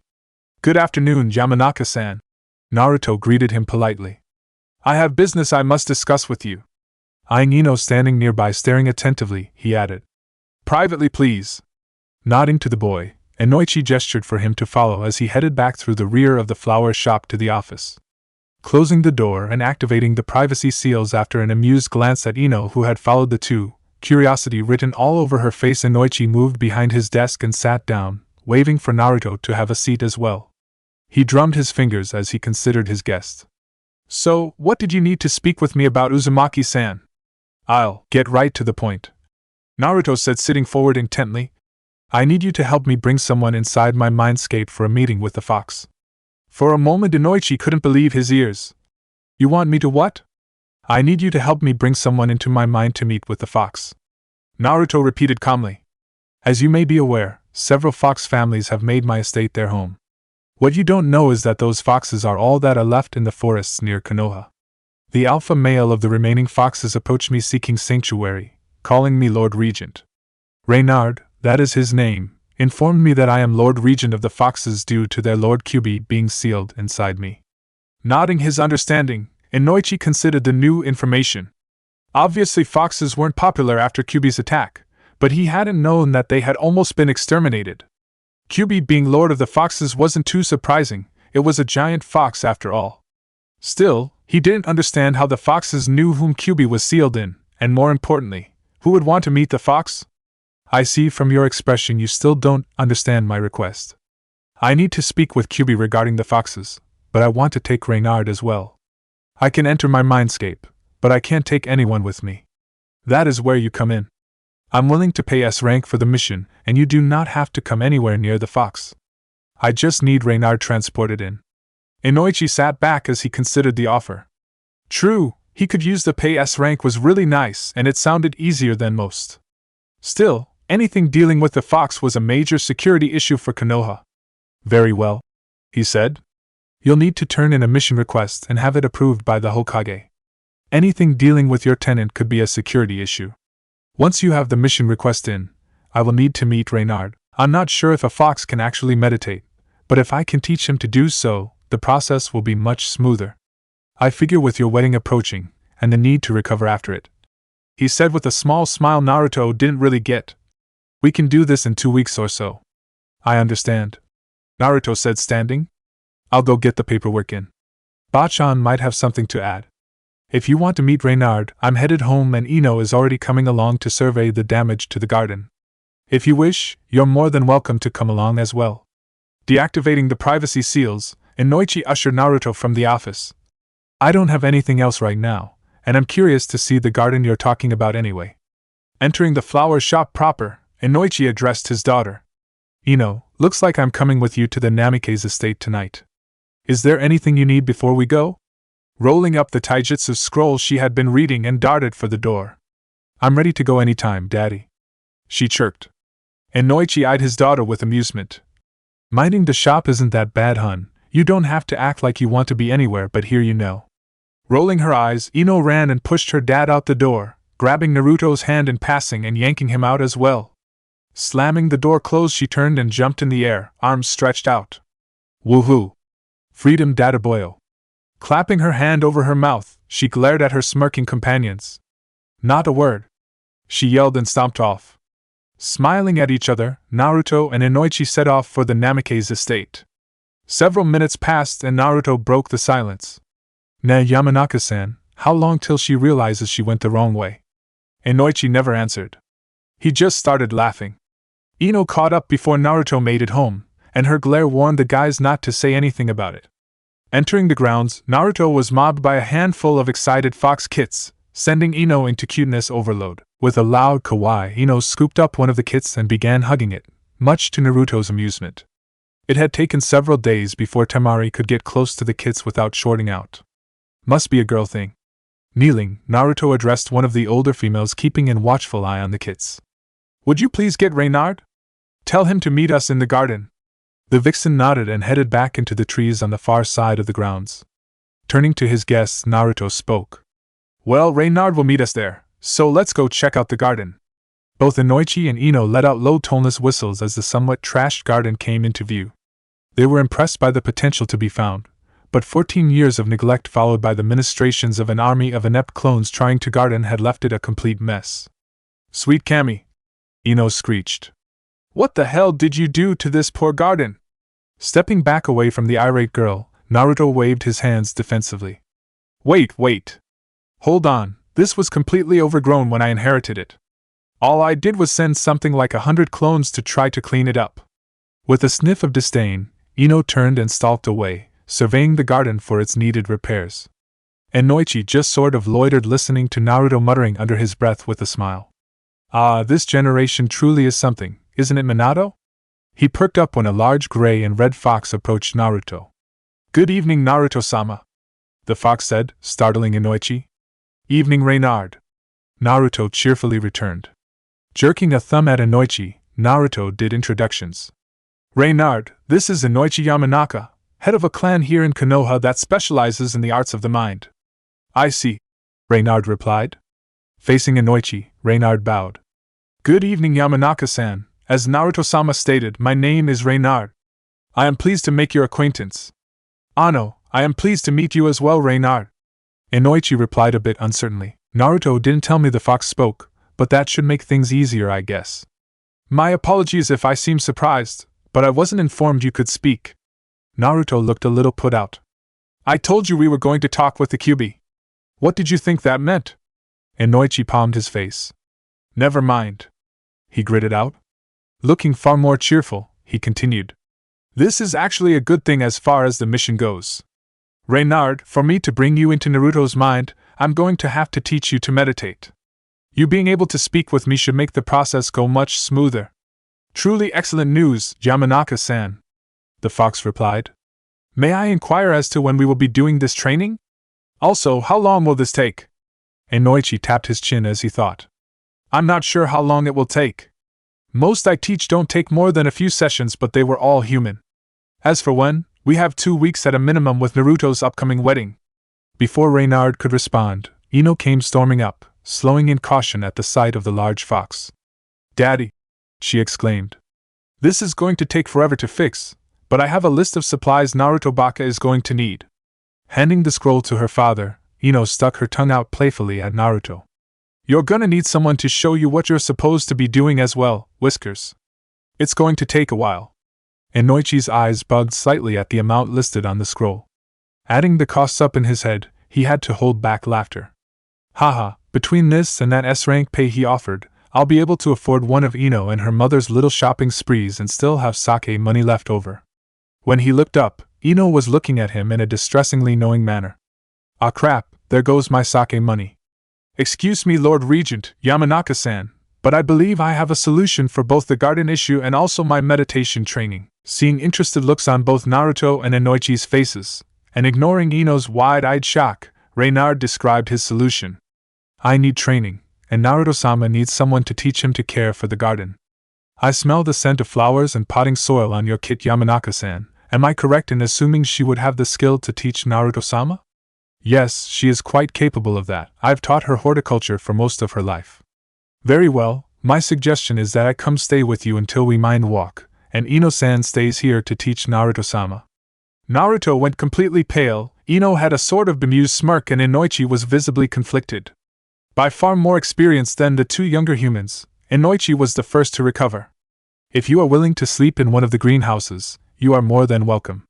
However, I'm not ready to let Ino stay over for several weeks with a boy, not to mention Naruto is getting married in just under a week.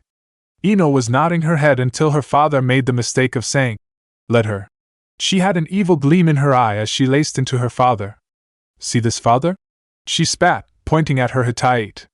This says that I'm an adult, and you can let her straight down in a kimchi toilet. She paused in her rant, fist raised near her father's face when she noticed Naruto edging away.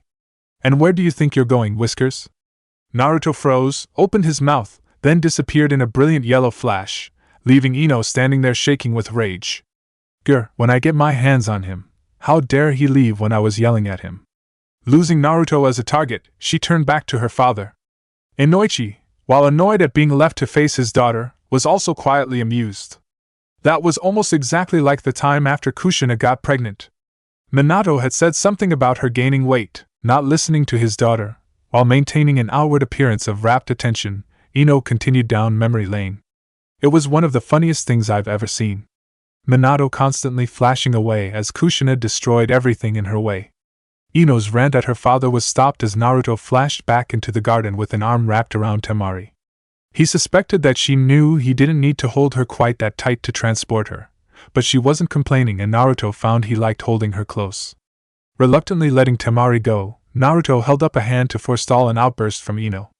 No, I didn't run away, he said quietly to force the temperamental girl to shut up and listen. I went to go get Temari-chan. She does live here, and in less than a week will be my wife. I figure that since this would affect her, she should know what's going on. Not to mention she is way stronger than you, Ino-chan, and you know it. Temari already knew what was going on thanks to a quick briefing from Naruto before he flashed them back to the garden. So, she said with a smirk, we trade the overly formal fox with flower girl for the next few weeks, huh? Ignoring Ino's glare at the nickname, she considered. I don't really have a problem with it. It's not like we don't have extra room here. And it would be nice to have the garden all fixed up. I don't know much about maintaining plants in this kind of climate. Inoichi seeing the look on his daughter's face and sighed in defeat. After some minor haggling with Naruto on the cost of both the supplies needed and Ino's services, Inoichi left, taking Reynard and Ino with him. Naruto said, taking a quick glance at the sky to check the time. It's still early, Temari-chan. You want to do something? Temari considered that. It's too late to spar, and we've both already eaten. I feel like a quiet night in. Tell me, do you play shogi? I know of it, Naruto replied, but if you're willing to teach me, I'm willing to learn how to play. Motioning for Temari to follow, Naruto led the way inside. I don't get it, Temari said, half hysterically. I know, Temari-chan. Naruto grumbled lifelessly. No, I really don't get it. I just taught you to play a few hours ago. I know, Temari-chan. Arg. You have no strategy, you make the most bizarre moves, but I can't beat you. Temari yelled in frustration. I don't know, Temari-chan. It's just like in a fight, I just sort of do things. Naruto said with a shrug. Stifling a yawn. Alright, I have some things to do tomorrow before I go pick up Ino-chan. I'm headed to bed. Struck by a sudden impulse, Naruto walked behind Temari and gently rubbed her shoulders briefly. Giving the girl a quick kiss on the cheek, Naruto headed upstairs. Good night, Sunaheim. Temari was floored, not saying anything as she watched him head up the stairs. Raising her hand to her cheek, she smiled gently. He had surprised her with the brief shoulder rub. It had felt great, but she hadn't been expecting the kiss at all. It was very sweet, she thought with a blush. She missed her brothers and the dessert, but little things like tonight reminded her that her life was good. The next week passed quickly. Ino may have been a giant pain, but she knew her stuff and the garden began to show its natural beauty. Naruto found, to his surprise, that Ino was fairly pleasant company without Sasuke around. He had enjoyed working the garden with her, and even Temari pitched in, though plants weren't really her thing.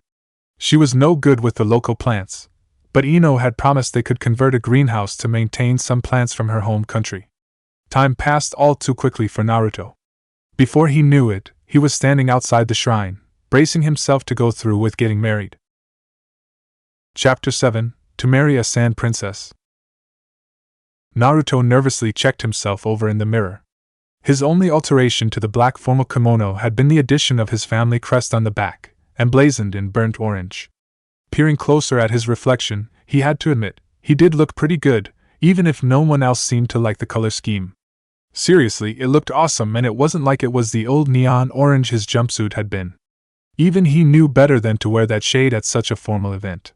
He suppressed his frown as he considered that last thought. This was turning out to be an even larger event than he could have imagined. Not only was Bachan officiating, but both the fire and wind daimyos were in attendance along with their attendants. Given the high potential for disaster, Temari had been given strict orders by Tsunade, in front of Naruto no less, that she was to keep him tightly under control. Naruto snorted. If he were Hokage and had someone as troublesome as himself, he would have kept them far away from an event like this.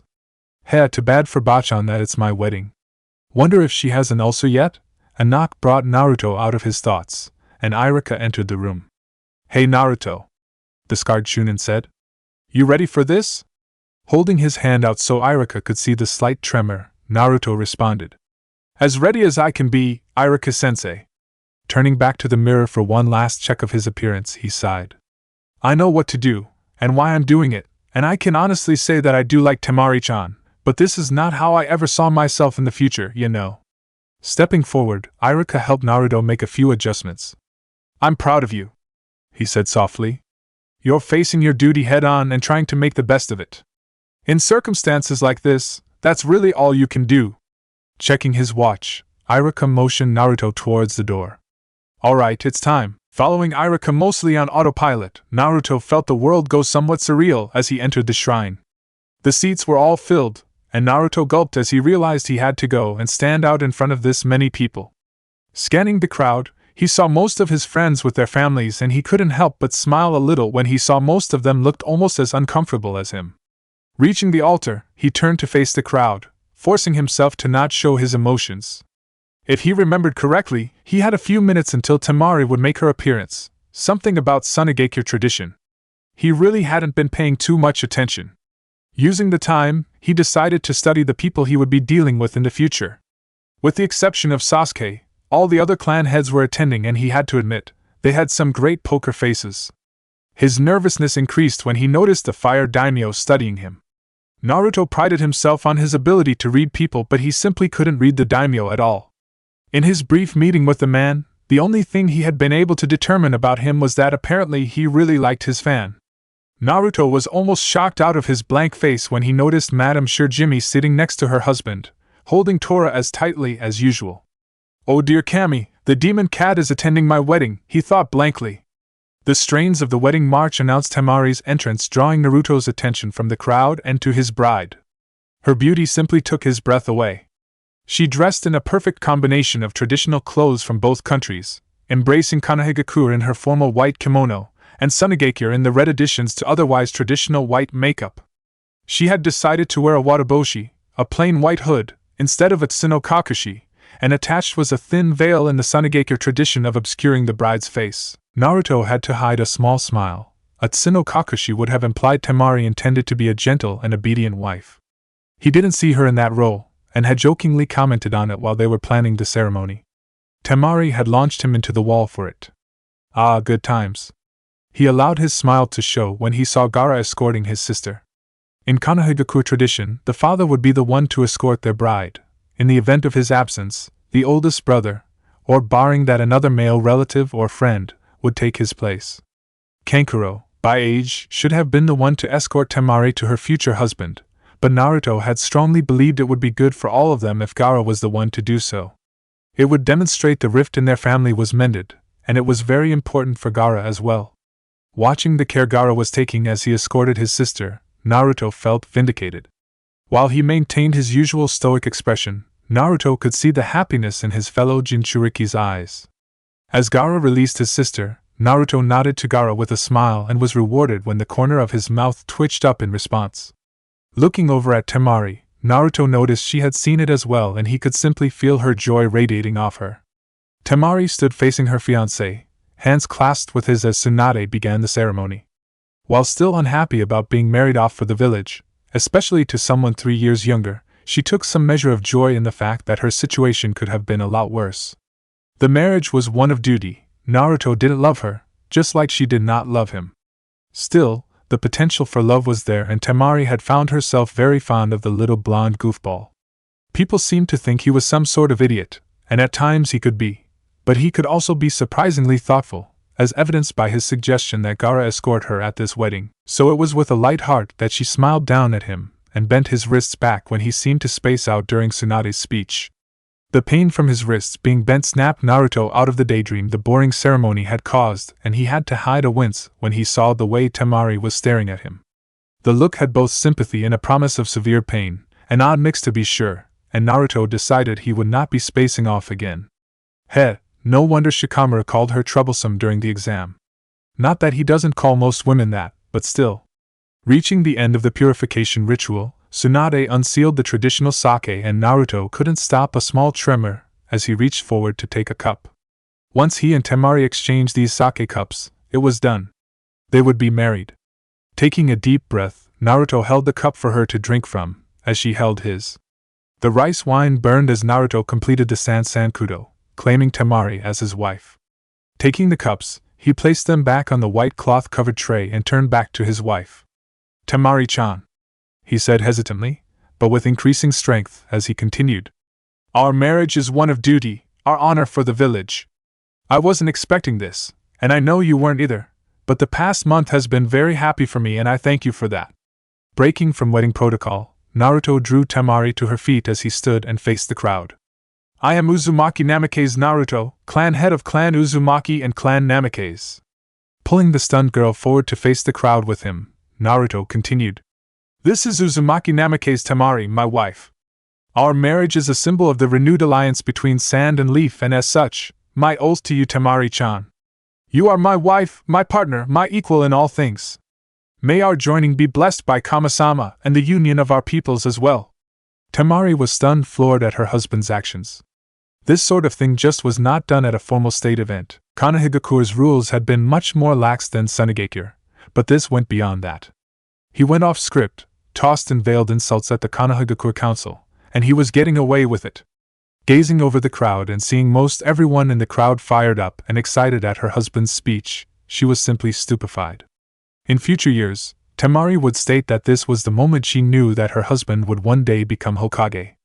With a large smile of satisfaction, Naruto faced his wife and drew a box from a storage seal on the arm of his kimono.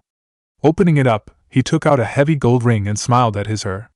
Temari-chan, it is customary here in Konoha that husband and wife exchange rings, and so I had this made for you. Temari eyed the ring curiously as Naruto placed it on her left ring finger. It was fairly large, the center holding a diamond surrounded by an Uzumaki swirl. One side of the ring had Suna's hourglass emblazoned and the other had the leaf insignia. It was very thoughtful on her husband's part, a symbol of her past, present and future all wrapped together. He does something like this, just to make me happy? Holding her hand up to stare at the ring in wonderment, Temari was struck with a thought. You said we exchange rings? Where is yours? Naruto's smile widened as he drew another ring from the seal. This one is mine. I would be honored if you would place it on my finger, he said as he handed her the box. Drawing the ring from the box, Temari noted that the plain gold band was very much like her own, though the diamond had been replaced with an engraving of a nine-tailed fox. Startled, she glanced at her husband and he smiled somewhat sadly at her. It seemed wrong to not include it, Temari-chan. It's part of me. Nodding her acceptance, she slid the ring onto his finger, then decided to reward him for his thoughtfulness earlier. Pulling him towards her, she cupped his face and leaned down to give him a passionate kiss. At first, Naruto had stiffened defensively, but when he began to kiss her back, Temari felt it throughout her body. Breaking the kiss, Temari blushed at the amused expression on Tsunade's face. Sweet Kami, what was that? Composing herself, Temari remembered that she had something she still needed to do. Ignoring her rather dazed husband, Temari tossed a bouquet into the gathered women, then linked arms with her husband. There was a sense of general amusement in the crowd when the bouquet was caught by a blushing Ino Yamanaka. Temari and Naruto, arms linked, exited the shrine and headed back to their home for the wedding reception. Across town, things were not so festive. The wedding of Uchiha Sasuke and Haruno Sakura had been well attended, but only by civilians from Konoha. Inwardly, Sasuke had seethed that pretty much everyone of importance in Konoha had attended Naruto's wedding and all he had was the civilians. The cheers of those gathered meant nothing to him as he went through the motions of the short ceremony. He had needed a kunoichi to restart his clan, but after he was crippled by the dobe, the only one interested was Sakura. At first, Sasuke had been enraged, but then he realized that marrying Sakura would advance two goals. First, he had a kunoichi with whom to breed more Uchiha, and second, marrying Sakura would be a strong strike to the dobe. As he listened to her inane babble about how happy she was and how excited she was to be his wife, Sasuke began to regret his choice. Married for 5 minutes, and I already want to strangle her just to shut her up. With a grunt, Sasuke led Sakura towards his compound, but in his mind all he could think was, damn you dobe. At the Namake's estate, things were just straight chaos. Someone had let Lee have sake, and after an amazing amount of damage, Tsunade had finally bludgeoned the boy into unconsciousness. Being surrounded by people tended to make Naruto a bit twitchy, so he escaped the crowd into the garden after attending to his duties as host. He wasn't terribly surprised to find Gaara there. He suspected Gaara wasn't terribly fond of crowds either. Carefully approaching him, a startled Gaara was likely to be a lethal one. Naruto sat down next to his new brother-in-law. "Evening, brother," he said, leaning back to watch the sunset over the trees of the garden. "Good evening, brother," Gaara replied with his usual monotone. Sitting in silence suited the two Jinchuriki as they watched the sunset. After a few minutes, Naruto decided to break the companionable silence. "Gaara, I have a favor to ask of you." "You require a favor from me?" Gaara asked with some disbelief. People did not simply ask him for favors. The only thing close he could think of was people begging him not to kill them. Until recently, he'd been disinclined to listen, so doing a favor was something new. "Yeah," Naruto responded as he began to pace. "I've been doing what I can to try to make Temari happy, but I know, even if she won't admit it, that she misses you, Kankuro, and the desert. I'm happy that you are concerned about my sister's happiness," Gaara said, picking his words carefully. "I failed to see what you need from me." "Well, how much sand can you make?" Naruto asked. The corner of his mouth twitched up as Gaara replied. Naruto, I can make as much sand as I want. That's awesome! Data boil! Naruto exclaimed, jumping up, fist raised in triumph. Okay, so as you can see, I have a lot of ground here, and I want you to turn that corner to the south into a desert. Ino said she'll get some native plants, so we can make it just like Suna. Gaara blinked at the odd request but was saved from responding as Temari came swooped out of the sky on her fan. That's very sweet of you, husband, she said. But I really don't need you to do something like that. Temari wrapped Gaara up in a hug. Hello again, little brother. The crowd has thinned out some if you want to head back to the house. Gaara nodded his thanks and headed back to the house, pausing when Temari spoke up again. Gaara, thank you for escorting me at the wedding. Gaara nodded solemnly and his mouth twitched into his almost smile. You are welcome, Temari. Watching her brother leave, Temari wiped a tear from the corner of her eye. Her little brother was still doing well even without he. It was a bittersweet feeling. Out of the corner of her eye, she saw that Naruto looked very proud as he watched her brother, and it hit her then that Naruto might be even happier about Gaara's reformation than she was.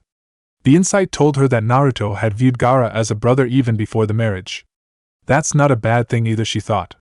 Come along, little husband, she said with a smirk, linking her arm with his. We still have some guests. Temari laughed at his pouting and mutters of, I'm not that short, as she guided him back to the reception. It didn't take too long for the remainder of the guests to leave, and Naruto grudgingly created clones to clean up the mess. Ignoring the grumbling of the clones, Naruto headed inside to find Temari wearing a robe and waiting for him. I have been waiting for you, husband, she said as he entered the house. I have prepared the bath for you. I shall wash your back. It didn't quite sound like an offer.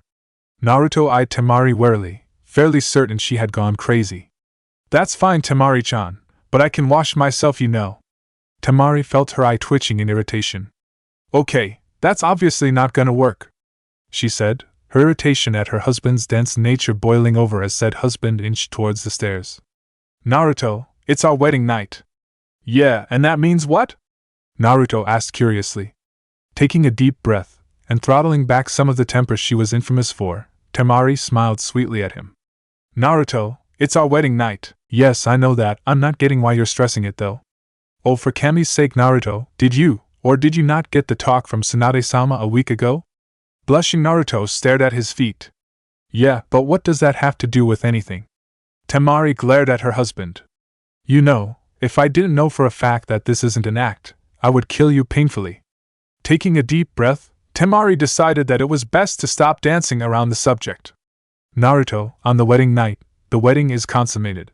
Seeing his blank stare, Temari damn near screamed in frustration. It means we have sex, baka husband. Why do you think my brothers are staying at a hotel? Oh, Naruto said, still staring at his feet.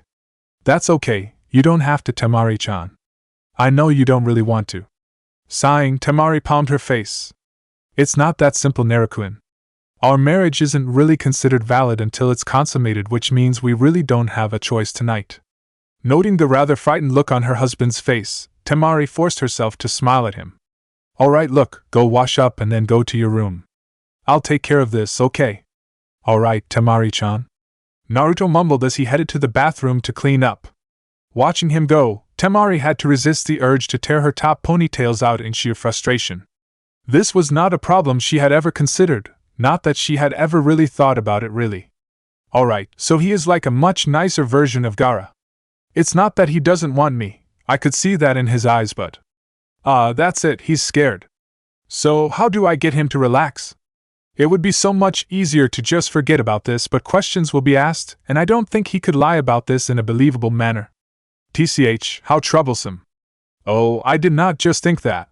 Deciding on a course of action, Temari headed to Naruto's room to prepare. Naruto dressed himself in his usual sleeping clothes, boxers and a t-shirt, and hesitantly headed to his room. It wasn't that he didn't want to be with Temari, she was hot with a capital H-O-T, but he really wanted her to want him. Being forced just didn't feel right to him, and anyone that knew Naruto knew about his rather overdeveloped sense of justice. Opening the door, he blinked in confusion. The room was dark, lit by small candles placed about the space, shadows dancing in the room. Temari glided across the room to him with a low chuckle. Taking his hand, she led him to the bed and sat him on the edge. Naruto was very confused. When he left her to bathe, Temari had seemed angry and irritated, but the woman in front of him showed no signs of frustration or anger. She seemed rather serene, which wasn't really something he associated with Temari at all. He flinched when she ran her hand over his cheek. "Gomen Temari-chan," he whispered. "I've always been alone, I'm not used to being touched." He turned his face away from her, embarrassed at his confession. Dear Kami, Temari thought to herself. What the hell did this village do to him? It shouldn't be this damn difficult to seduce a teenage boy, especially when we're freaking married. With a throaty chuckle, Temari gently brought Naruto's face back to hers. Meeting his eyes, she almost drowned at the depth they showed, the pain and loneliness normally hidden from the world. Slowly, so as not to startle him, she leaned forward, placing her forehead against his. Cupping his cheek, she gently ran her thumb along one of the whisker marks on his face, and she felt him relax slightly. Pulling back just a bit, she stared him straight in the eyes. "Naruto," she said gently, "you don't have to be alone anymore. For better or worse, I will always be with you." She was amazed at the dawning hope she saw in his eyes, and she nearly smirked when she noticed a bit of lust as well. Finally, some progress. Now I just have to get him to relax some more and then we can get down to business. She mentally smacked herself. Don't think like that, Temari, or you'll end up scaring him off. Ignoring the byplay in her head as an unneeded distraction, Temari softly kissed him. This time, he didn't fight her, and the kiss rapidly deepened. When Naruto wrapped his arms around her, she felt a jolt that almost seemed to curl her toes.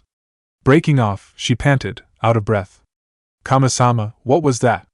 Naruto had a downcast look and Temari blinked as she realized he thought she had broken the kiss because it was bad. She frowned a bit as she realized again that for all his undeniable strength, her husband could also be very fragile. When he tried to pull away from her, Temari pulled him up against her chest. "No, you can't get away that easy, Naruto," she said with a teasing lilt to her voice. Relaxing at the tone Temari used, Naruto was still somewhat confused. If she wasn't angry because he was a bad kisser, why had she pulled away? "Gomen Temari-chan, I promise I'll get better at kissing." Hearing that, Temari went a bit wide-eyed. He wants to get better? He damn near knocked me out with the last one. Chuckling low in her throat again, Temari pushed Naruto back further onto the bed. "Lose the shirt, Naruto." His flush of embarrassment when he did as she instructed amused her, and she mentally whistled at his revealed physique. I knew he took his training seriously, but damn, he is pretty buff for his age. Wonder why he hides it behind those bulky jackets? Alright, now lay down on your stomach. To his credit, Naruto did as he was told, but he was curious. Temari-chan? Why? I'm going to give you a massage. Temari responded as she undid the obi of her robe. Shrugging the robe off, Naruto had no clue that she was standing behind him in the nude. Straddling his waist, Temari began to work his shoulders, occasionally running her nails lightly down his back. Naruto was in heaven. He had no idea that simple touch could feel so good, and when she ran her nails down his back, he just didn't know how to describe it. As he blissed out, a stray thought struck him. If it feels this good, I should really learn how to do it, and repay her. Feeling extremely turned on, Naruto rolled over on his back and froze when he saw her. So beautiful, those legs, and those curves. She is so beautiful. Temari-chan? Silencing him with a finger on his lips, Temari leaned down to kiss him. Sure, don't worry, I want this. The night wasn't perfect, of course, either had any experience, and mistakes were made. Perfect would have been the scions of the Yondaime Kazekage and Hokage. No, it was simply Naruto and Temari, and the night was filled with giggles, gasps, and moans. It was late in the night when the teens finally fell asleep wrapped in each other's arms. Across town, things weren't as happy. Sakura was curled up in the corner of the bathroom, tears streaming down her face. She didn't understand it. She had gotten the man she had chased for years. Why wasn't she happy? She'd dreamed of marrying her Sasuke-kun, but it had been nothing like she wanted. She was supposed to heal his heart, and they would be happy together forever. So why was he so cold? She held her hand up to examine her ring, the one that marked her as Sasuke's. Why was she suddenly seeing it as chain? Why was she feeling that she may have made a huge mistake? Forcing her sore body to move, Sakura shuffled back to her bed and curled into a ball. Muffling her sobs in her pillow, she let the tears come. Morning dawned, bright and early, and Naruto jerked awake at a pounding on his bedroom door. Naruto! Ino yelled from the other side. Hokage-sama told me to come get you and take you and Temari to her office. Get up, you lazy bum! Tiredly, Naruto shook Temari's shoulder. Come on, Temari-chan, Ba-chan wants to see us, he said around a yawn. Mastix fa, Temari mumbled into her pillow. Translating that to mean, it's too damn early for this shit. Naruto felt himself agreeing.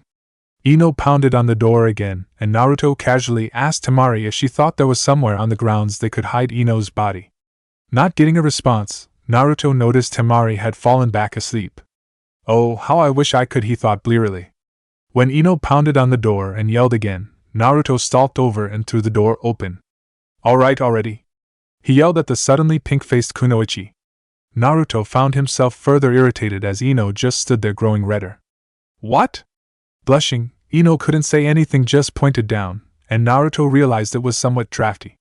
Glancing down, he suddenly realized he wasn't wearing any clothes and ducked behind the door, hands clasped over his crotch. Okay, I'm awake. Go wait downstairs, Ino-chan, he called from his hiding spot. Oh, and Ino-chan, this never happened. Got it?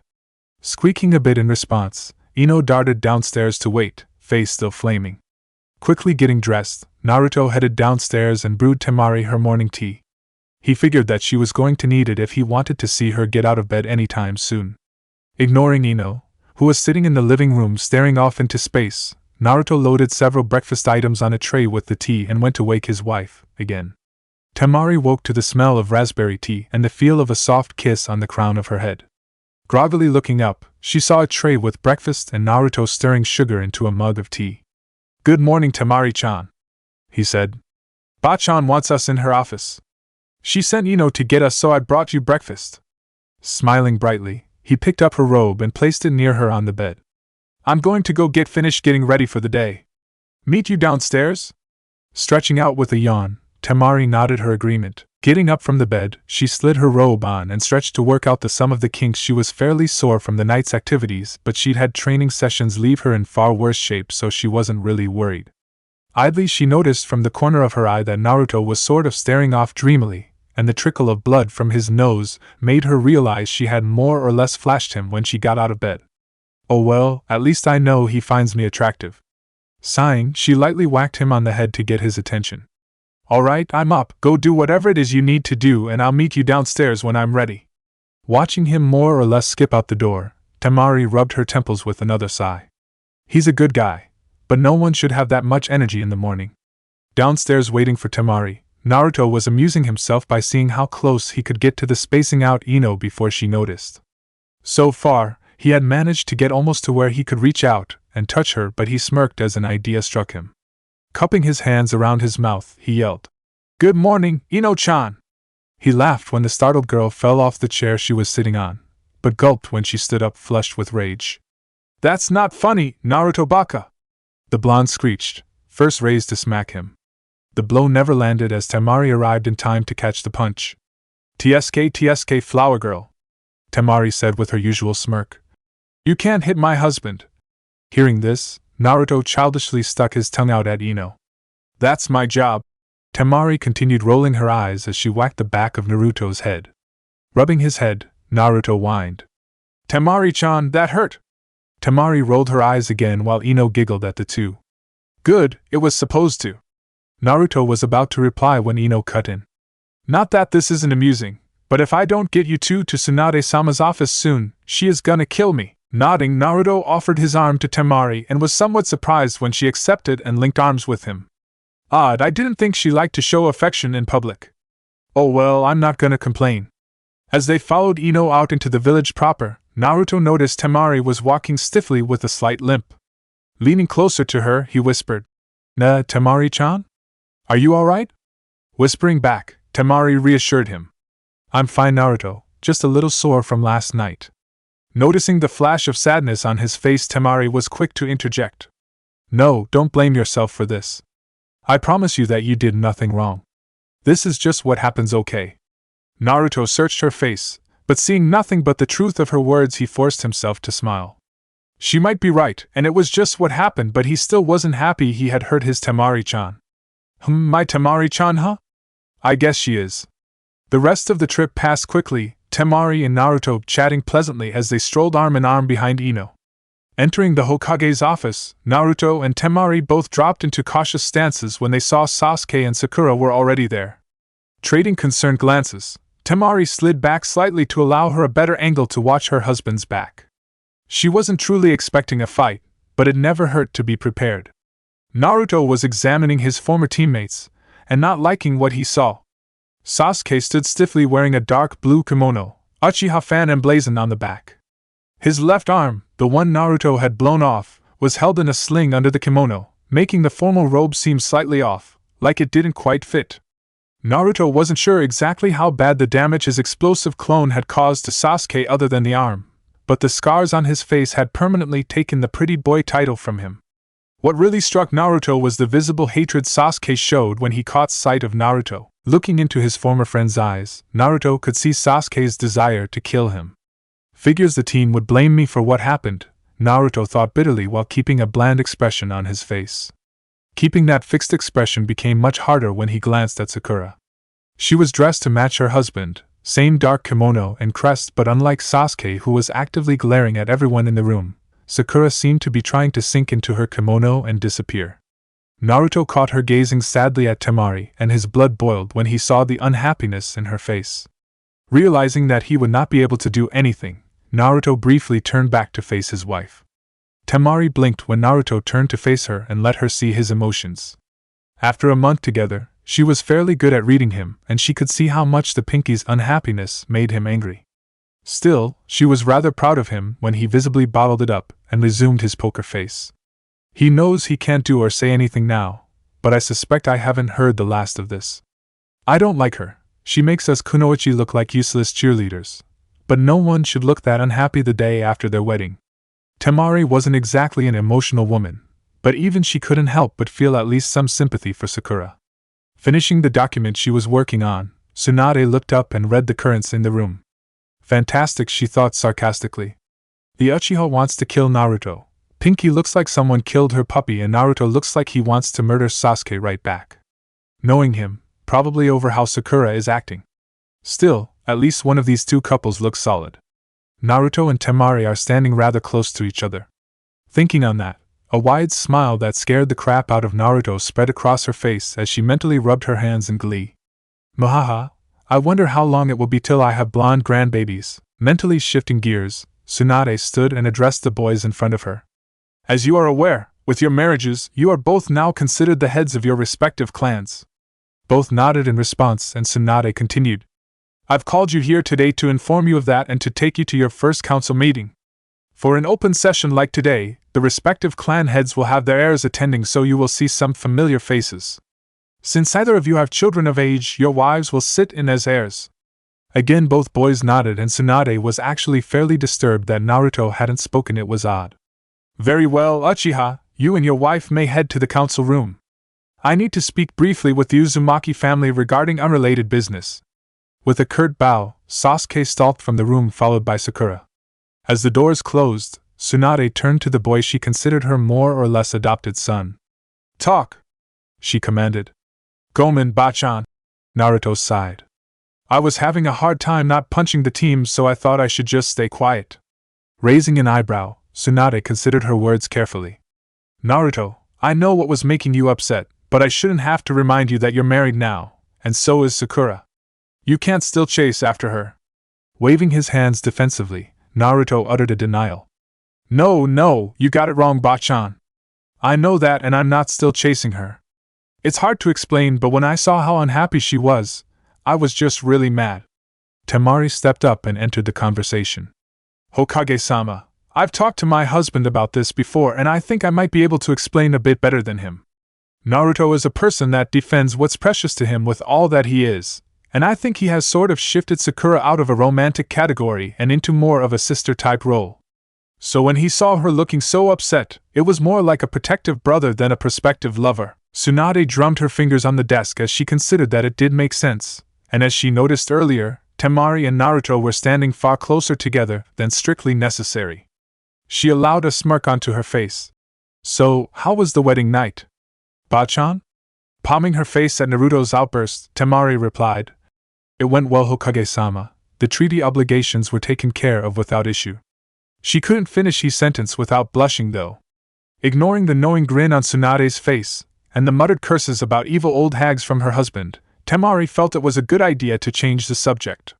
Gomen Hokage-sama, but don't we have a council meeting to attend? Tsunade did a double take when she glanced at the clock. Shit, she muttered. We're running behind. Motioning Naruto and Temari towards the door, she noticed Temari's stiff gait. Temari, would you like me to heal you? The seats in the council chamber aren't comfortable, and you seem sore. Temari groaned as she considered her options. Yes, she did want healed, but Tsunade was smirking at her, and it was embarrassing. Oh well, I'm already embarrassed, might as well be comfortable as well.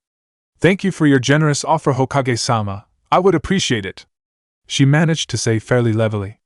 The green glow of medical chakra covered Tsunade's hands as she ran a standard diagnostic while she healed the girl. An odd feedback caused her to frown, and she carefully scanned the girl again. Her eyes widened in surprise and she stepped back, her mind whirling. Bachan? You alright? Naruto asked her, concerned by her behavior. Yeah, I'm fine, Naruto, Tsunade responded. But I think we're going to be further delayed to the council meeting. Stepping back to her desk, Tsunade activated the seal that called Shizen, and the room was silent during the brief wait. As soon as Shizen entered, Tsunade instructed her to go inform the council that the meeting was to be delayed until noon as something required her attention.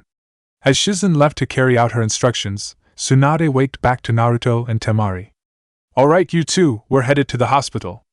Exchanging confused glances, Naruto shrugged and Temari spoke up. Excuse me, Hokage-sama, but why are we headed to the hospital? I need to check up on something, Tsunade replied evasively. Exactly what are you checking up on? Temari asked with some heat. Tsunade sighed. Fine, we're going to confirm or deny what I think I found. Temari clenched her hand into a fist as Tsunade refused to answer again. Why are we going to the hospital? What did you find when you healed me? Tsunade pinched the bridge of her nose. I think you're pregnant. Already. Omake Shogi Wars. Naruto, have I ever mentioned how troublesome you are? Shikamaru groaned, staring at the shogi board in his thinking pose. I'm sure you've mentioned it before, Naruto replied with a wide grin. Shikamaru finally made his move, and Naruto reached down and instantly countered, causing Shikamaru to narrow his eyes in frustration. Naruto's random move had completely changed the flow of the game, again, and the Naro was forced back into his thinking pose. Come on, Naruto whined. Even Temari doesn't take as long to move as you do. Aforementioned girl was not amused by her fiancé's comment, smiling sweetly at him. What was that, Naruto? And nothing, Temari-chan. He stuttered out nervously. That's what I thought, she said smugly. Shikamaru finally made his move, and once again, Naruto simply reached down and moved at random. Nah, I think that's checkmate, Shikamaru, he said confidently. Shikamaru's eyes widened in surprise as he scanned the board. Dropping back into his thinking pose, he was astonished to find Naruto was correct. At best he could draw the game out a handful of moves. Yeah, I guess it is Naruto, he acknowledged in defeat. Temari jumped up and pointed. See, it's not just me. How the hell do you do that? She asked Naruto. He shrugged in response. Like I told you, Temari-chan, I just look at it like a battle and the moves come to me. Shikamaru sighed. Mendokusai. Chapter 8. An Unfortunate Encounter. Tsunade frowned as she gazed out of her office window at the village. She hadn't expected something like this, but she knew she should have. After all, since when was Naruto anything close to normal? Several hours at the hospital had proven her to be correct. The odd feedback from when she healed Temari had indeed been another faint chakra signature. What was extremely frustrating was that she had failed to cover contraception when she had the talk with Naruto. She just assumed the kunoichi had known. Unfortunately, and completely obvious in hindsight, Temari had always been intended for a team with her brothers and no one had bothered to teach it to her. Politically, the news was great. The announcement of an heir to the Uzumaki and Namikaze clans had gone over with cheers and whistles at the council meeting, and the Sunagekyo representatives and the Wind and Fire daimyos were all pleased. On a personal level, Tsunade was convinced that this was a disaster. She mentally cursed at her earlier thoughts about blonde grandbabies. Just her luck the Gaki would have knocked his wife up on their wedding night. She really wasn't worried about Temari, The girl was fairly level-headed and had taken the news more or less in stride after destroying part of a training ground with her fan. No, the real problem was Naruto. There was no way he was ready for something like this, and add in the fact that a child would make him far more vulnerable as a target. Cammy, what a mess. Unable to resist anymore, Tsunade slid her desk drawer open and pulled out her emergency sake and took a pull straight from the jar. She was concerned that Naruto had disappeared after the council meeting, but she had a fairly good idea where he was. Glancing at the Hokage monument, she saw a small dot sitting on the Yandame's head. According to Kakashi, that was where Naruto always retreated when he needed time to think things over. Now that he knows about his heritage, maybe it's also his way of talking with his father, she mused. Hey Haim, Jiraiya said, hopping in through the window. You know you're pulling me away from valuable research, right? Can it, you old pervert? She snapped testily. There are far more important things now than you peeping. Jiraiya dropped his facade, showing the serious shinobi hidden beneath his usual exterior. I've heard. He sighed. It's all over town already, and I'd bet anything Iwa and Kumo will know by the end of the day. This is not a good thing, Tsunade. This increases the danger he is in by a considerable amount. By himself or even just married, Naruto is really only threatened by Akatsuki. Add a child, even unborn, to the mix and I can see Kumo attempting to take the bloodline for themselves. Iwa will just want to crush it. Tsunade rubbed her temples as she replied. Yes, I'm aware of the problems. The question is, what do we do about it? We push him, Haim, we drive him to be as strong as he possibly can be, as fast as we possibly can. There are extreme risks to that, Tsunade said with a frown. Push him too hard, he breaks and we lose him. Standing up and heading out the window, Jiraiya paused, hand on the windowsill. Sometimes you just have to have a little faith, Haim. The Gaki is much stronger than most believe, all we have to do is help him along. He flashed her a pained smile. We owe him at least that much, don't you think? Tsunade watched Jiraiya leave silently. I guess the pervert's right. If anyone can handle this, it's Naruto. Still, I can't help but worry. Naruto sat on his father's head, idly spinning a Hiraishin kunai as he watched the sun set over the village. He was terribly confused and unbalanced, and he had hoped sitting on his father's head would help clear his head. Chuckling, he patted the stone with his free hand. Doesn't really work like that, does it, Toussaint? It wasn't like he was expecting the stone head to talk back, but it really was his only connection with his father other than the fox, and frankly, he really preferred the monument. A rustle of cloth alerted him to company, and he instantly snapped alert when he didn't recognize the chakra. Whipping to his feet, he dropped into a guard stance as he carefully scanned his surroundings. Just within the tree line was a tall, bulky man in strange red armor that seemed to be emitting steam. Between the scratch in his Awagakure Hittite and the ominous aura, Naruto knew why he was there. Ah shit, the last time I felt something like this, Gaara was trying to kill me. Don't tell me, he thought. Uzumaki Namikaze Naruto, son of Konoha no Kuroi Senko. I am Han.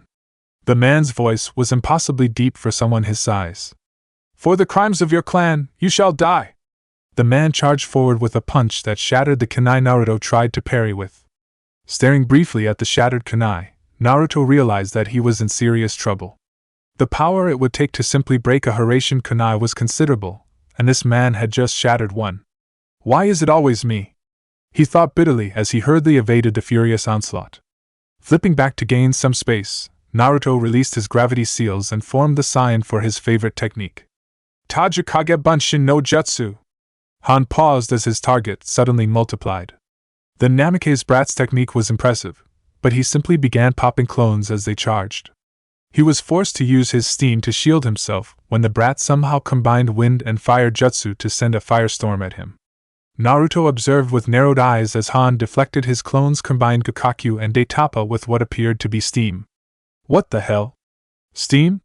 Fortunately, the steam provided him with an opportunity, and the clones nearest to Han rapidly ran through hand seals.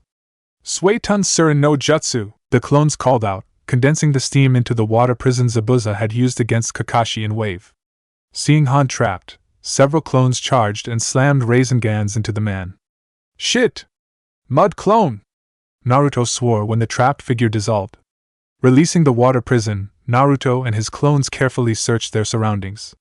A sudden burst of chakra was his only warning, and he barely rolled out of the way as Han erupted from the ground beneath him. Han watched as Naruto flipped back to his feet from his evasive roll. "Very impressive for one so young," he stated calmly. "I had hoped to do this quietly, but I see I have no choice." Naruto stared in horror as a bluish-white aura surrounded Han, one chakra tail swaying behind him. "Fuck," he thought, "he is a Jinchuriki. What one is he?" He only knew Han could not be the One Tail, or the Nine Tails. The honor or curse belonged to Gaara and himself. Holding his hand up, palm facing Han, Naruto called out, "Stop! I do not wish to fight you, brother!" Han's deep voice had more than an undercurrent of rage as he replied, "Brother? You are no brother of mine! How dare you call yourself such? I see that you are a Jinchuriki, like me. I do not wish to fight my own kind." Naruto replied sadly. "Jinchuriki?" Han muttered in disbelief. "So the great Namikaze couldn't resist making a Jinchuriki himself, could he? Preaching peace, then creating a weapon, what a hypocrite. Don't talk about my father like that!" Naruto roared back. "My father sealed the Kyuubi into me to save the village at the cost of his life. Please!" Han sneered back. "The Kyuubi could have been sealed some other way, just like the other Biju. The only reason they are ever sealed into humans is to create a weapon for the village." "You're wrong!" Naruto cried. "Perhaps," Han conceded. "But it won't be a concern for you after tonight." Even with his gravity seals off, Naruto was barely able to Kawarimi in time to avoid the bone-crushing kick Han slammed into him. Shit. He's a hell of a lot faster now, Naruto thought in a near panic. Deciding to stall, Naruto hid himself among his clones as he considered and discarded various attack plans. He ran out of time when Han slammed his fist into the ground, and the shockwave dispelled his clones and threw him back through the air. Naruto's flight was stopped as he slammed into what appeared to be a wall of sand. Shaking his head to clear the ringing caused by that last attack, Naruto saw Gaara standing next to him, arms crossed in his brother-in-law's favorite pose. "Naruto," the boy said calmly. "Do you require assistance?" "Gaara!" Naruto cried out happily. "Thank Kami." "Yes, he's a Jinchuriki." Gaara nodded. "Yes, that much is obvious. The beast is raging in my head over the power being used." "Ah, Gaara, you aren't gonna go all insane on me, are you?" Naruto asked cautiously as Han paused to size up this new addition to the fight. "Be at ease, Naruto, I am here to help you," Gaara responded. Dropping back into a battle stance, Naruto looked relieved. "That's great. Let's get him," he cried as he charged back into the fight. Han was forced back onto the defensive as Gaara and Naruto teamed up against him. His power was enough that Gaara couldn't trap him with his sand, but whenever he was forced to break out, he would find Naruto or a clone waiting with a Rasengan. The boys almost had him when Naruto, after quickly consulting with Gaara, decided to melt the sand into glass as Gaara trapped Han. Several Gakakyu, used by clones surrounding Han, managed to entrap the man in a glass prison. Standing next to Gaara, Naruto panted as he tried to regain his breath. There were times that he greatly envied Gaara's "I'll just stand here and kill you with sand" approach to battle. A sudden surge of chakra snapped his head back to the glass prison and he cursed when Han broke free. The sudden change in his opponent's appearance disturbed Naruto a great deal. Han was no longer a tall man in red armor. Instead, facing off against the boys was something else, something very frightening. A dark chakra cloak surrounded a quadrupedal figure. Chakra horns protruded from its head and 5 tails swung behind it, tearing the ground as they lashed. "Gaara," Naruto said quietly. "I think we're in trouble." Gaara simply nodded. The figure that had once been Han formed a ball and appeared to swallow it. "Shit!" Naruto screamed in terror. "I've read about this, Baijidama, get out of the way!" Shoving Gaara away from the attack, Naruto tried to dodge but was hit by the fringes of the attack, slamming him into a tree. Sliding down the trunk, Naruto stared in horror at the devastation caused by that single attack. A long trench started from where Han was standing and continued as far as Naruto could see through the forest away from the village. "Kami, it's a good thing I didn't dodge towards the village," he thought in shock. Gaara appeared by his side, bringing his attention back to the fight. "Gaara, we have to get him away from the village," Naruto said, determination blazing in his eyes. Gaara nodded his agreement, and the boys took to the trees to lead their fellow Jinchuriki away from the village. In the village, alarms blared as shinobi rushed to get the civilians into shelters. The roof of the Hokage Tower was the nerve center of the village defense. Tsunade, Jiraiya, and the highest-ranking officers were watching the battle using the Sandame's old crystal ball. "Damn it, Jiraiya!" Tsunade snapped at her teammate. "Why can't we go assist Naruto?" It's a fight between Jinchuriki and one of them has already begun using Biju Chakra. Any normal shinobi that tries to enter that fight will just be killed by the toxicity of that chakra. We already sent him the help we can give him when we sent Gaara. Right now, all we can do is protect the civilians and the village."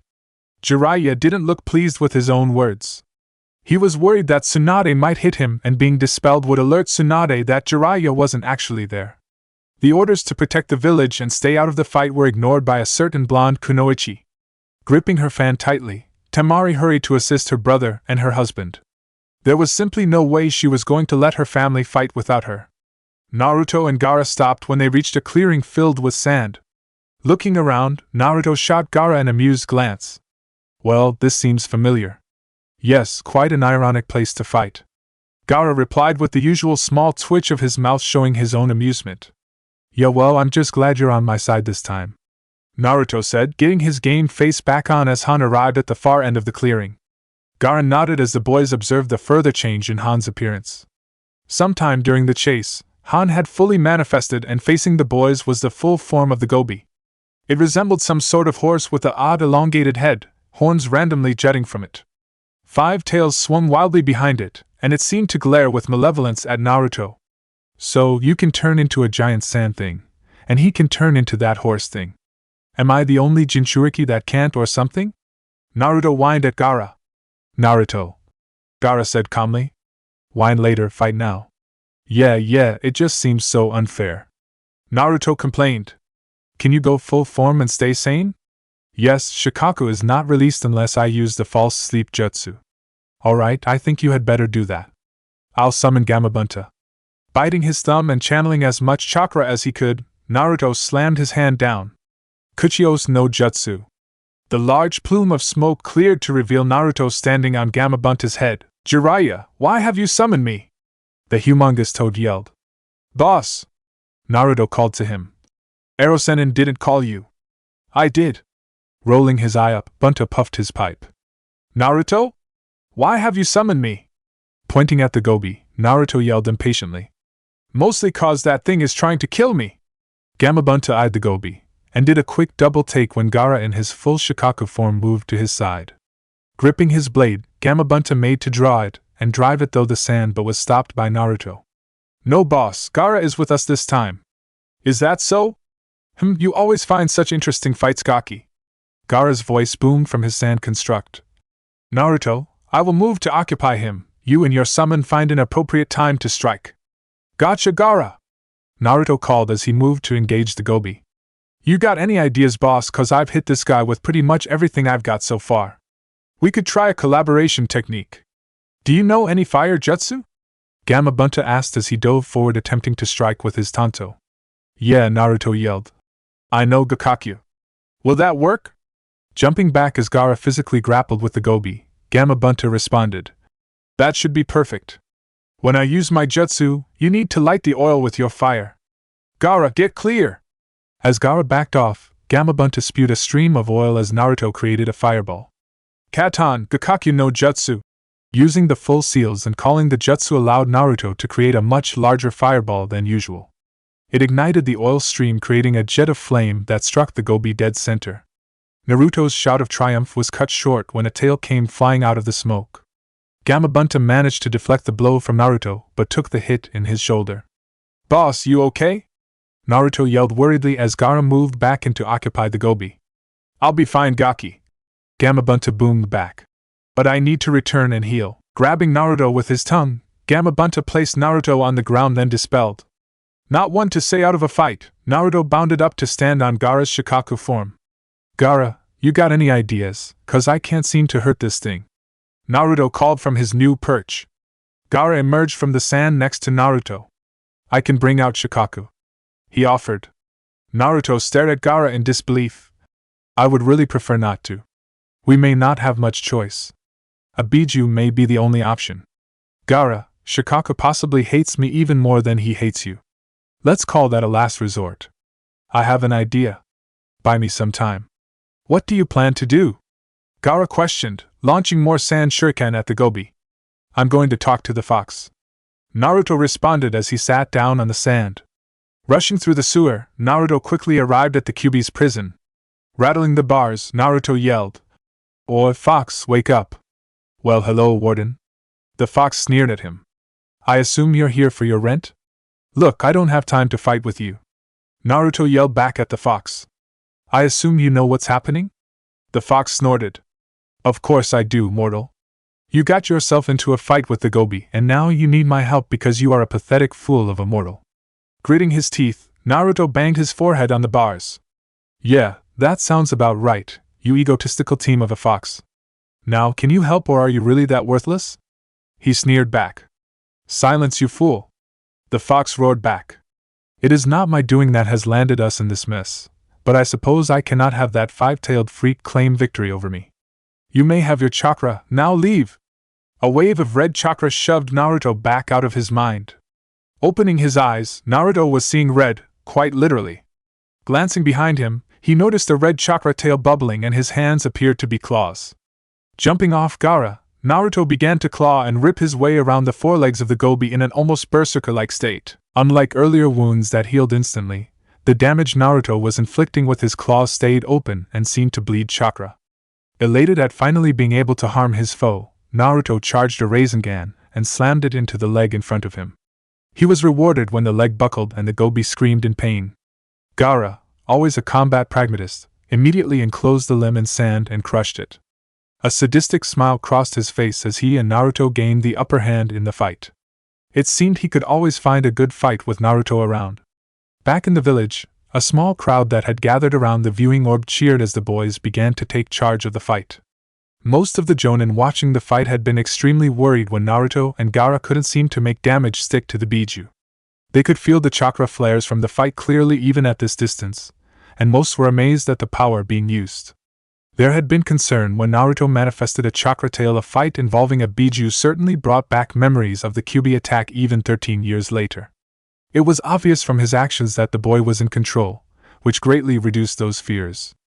After all, it was highly unlikely Kyuubi knew how to use a Rasengan. For the few Sunigakure jonin watching, the fact that Gaara was fully manifested but working with an ally was very welcome news.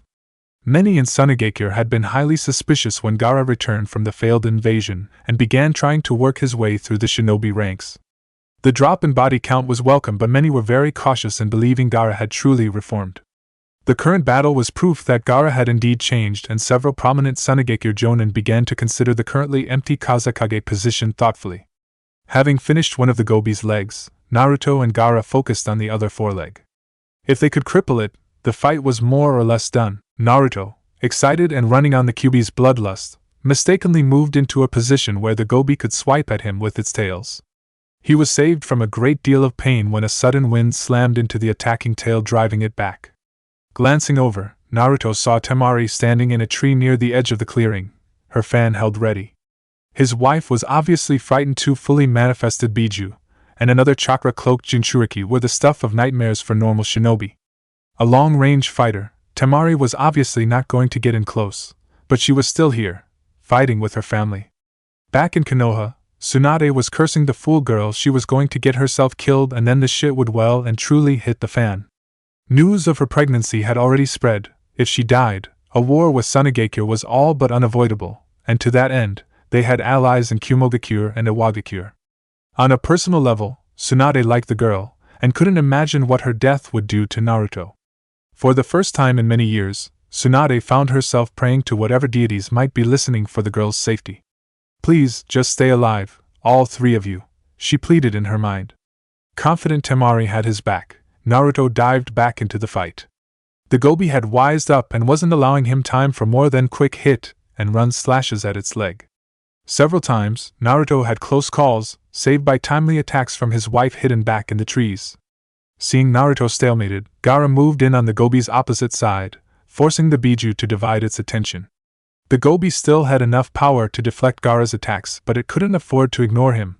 His sand was still very dangerous if unchecked. From her perch in the trees, Temari saw what her brother was doing and worried. It was true that Naruto needed a diversion to strike even with her covering him, but with Gaara on the other side, she was worried about possibly harming him. Her eyes widened and she dropped to the ground seeking cover when she saw the horse-looking thing create a giant ball of chakra and eat it. She didn't know what it was doing, but she didn't think it was a good thing. The released Baijidama cord through Gaara's sand, leaving a smoking glass hole through the body of his Shikaku form. It was fortunate for Gaara that the sand absorbed the blow and sheltered him from the strike, but he was out of the fight until he could reform most of his sand torso. He was just glad the Gobi hadn't aimed for the head. That attack would have killed him. Naruto growled as the Gobi focused all its attention on him. He was forced to simply dodge and avoid a wide variety of strikes from its leg, its tails and its head. This did not allow for him to attack, and he felt his frustration mounting rapidly. Inside the seal, Kyuubi was watching the events with a great deal of interest. He was stuck here until he could find some way around or through the Shinigami's seal, and loath though he was to admit it, his current container was at least more interesting than the previous two. The Ninjin was doing fairly well against the Gobi, which was good. It would be unseemly for the Kyuubi no Kitsune, to be defeated by that five-tailed horse freak. As Naruto was forced to stay on the defensive, Kyuubi glared at the bars holding it. If only it was free to put that thing in its place. Gaara finally managed to fill the hole in his sand torso and rejoined the battle. The Gobi was not expecting him to recover that fast, and its mistake cost it the use of one of its tails. Gaara managed to crush it before the Gobi began to counter his attacks again. Naruto, freed up by Gaara rejoining the fight, was finally able to slam a Rasengan into the Gobi's other foreleg. Denied the use of its front legs, the Gobi crashed to the ground, tails flailing violently. As both Gaara and Naruto moved in for the kill, the Gobi proved it was still dangerous with a concentrated chakra pulse that destroyed Gaara's sand body. Seeing his brother-in-law falling, Naruto dashed over and caught the redhead before he hit the ground. Seeing that Gaara was fine, Naruto turned back to the Gobi with a savage growl as he attacked. Out of chakra, Gaara retreated to his sister's position in the trees. "Temari," he said wearily. "You shouldn't be here." Temari spared a glance from the battle at her brother. The only time she had even seen Gaara look this worn was after his fight with Naruto in the invasion. "Sorry, little brother," she said, turning her attention back to the battle and getting ready to launch another attack. "There was no way I was going to let my boys fight something like this without me." Gaara stared at her, confused. He was happy that his sister had come to fight with him, but he was afraid for her safety. Shaking his head to clear his confusion, he sank down on the branch to meditate. Since he could not sleep without Shikaku devouring his mind and soul, he learned to meditate after his defeat by Naruto to rest his body and mind. What interested him now was that as a side effect, it allowed him to regain his chakra much faster than he would otherwise, much like the restorative powers of sleep for normal shinobi. Naruto was getting tired and even more frustrated. He could hit and hurt the Gobi, but he was nowhere near landing a finishing blow. The only true weak point he could see was possibly its face, but the head was still dangerous. TCH, it's like one of those final boss battles in those RPGs Shikamura likes to play. If only this thing had an arrow pointing at its weaknesses. To make matters worse, even with Kyuubi's chakra, he was getting tired. He couldn't keep this up for long. He also couldn't break off to rest because the Gobi would use the time to heal. For the first time in the battle, Naruto found himself pretty much out of moves, and that worried him considerably. Sensing its attacker weakening, the Gobi decided to strike the irritants in the trees with its tails. This turned out to be a fatal mistake.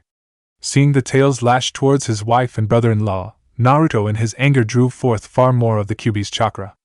A second tail formed behind the speeding figure, as he intercepted the tail aimed at his family. "Don't you dare touch them!"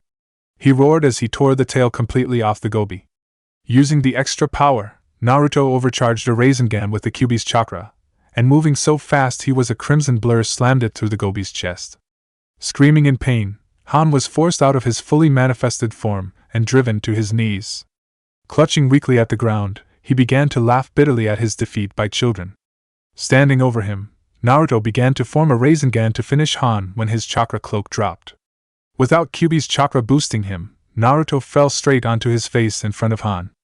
As he dropped unconscious, seeing Temari's worried face, the last sound he heard was "Sabaka Soso!" followed by a sickening crunch. Hidden in the trees, Jiraiya allowed himself a small smile. For a moment he thought he would have to interfere, but the Gaki was improving very well. Glancing at the barely visible Hokage monument, he dipped his head. You would be proud, Minato.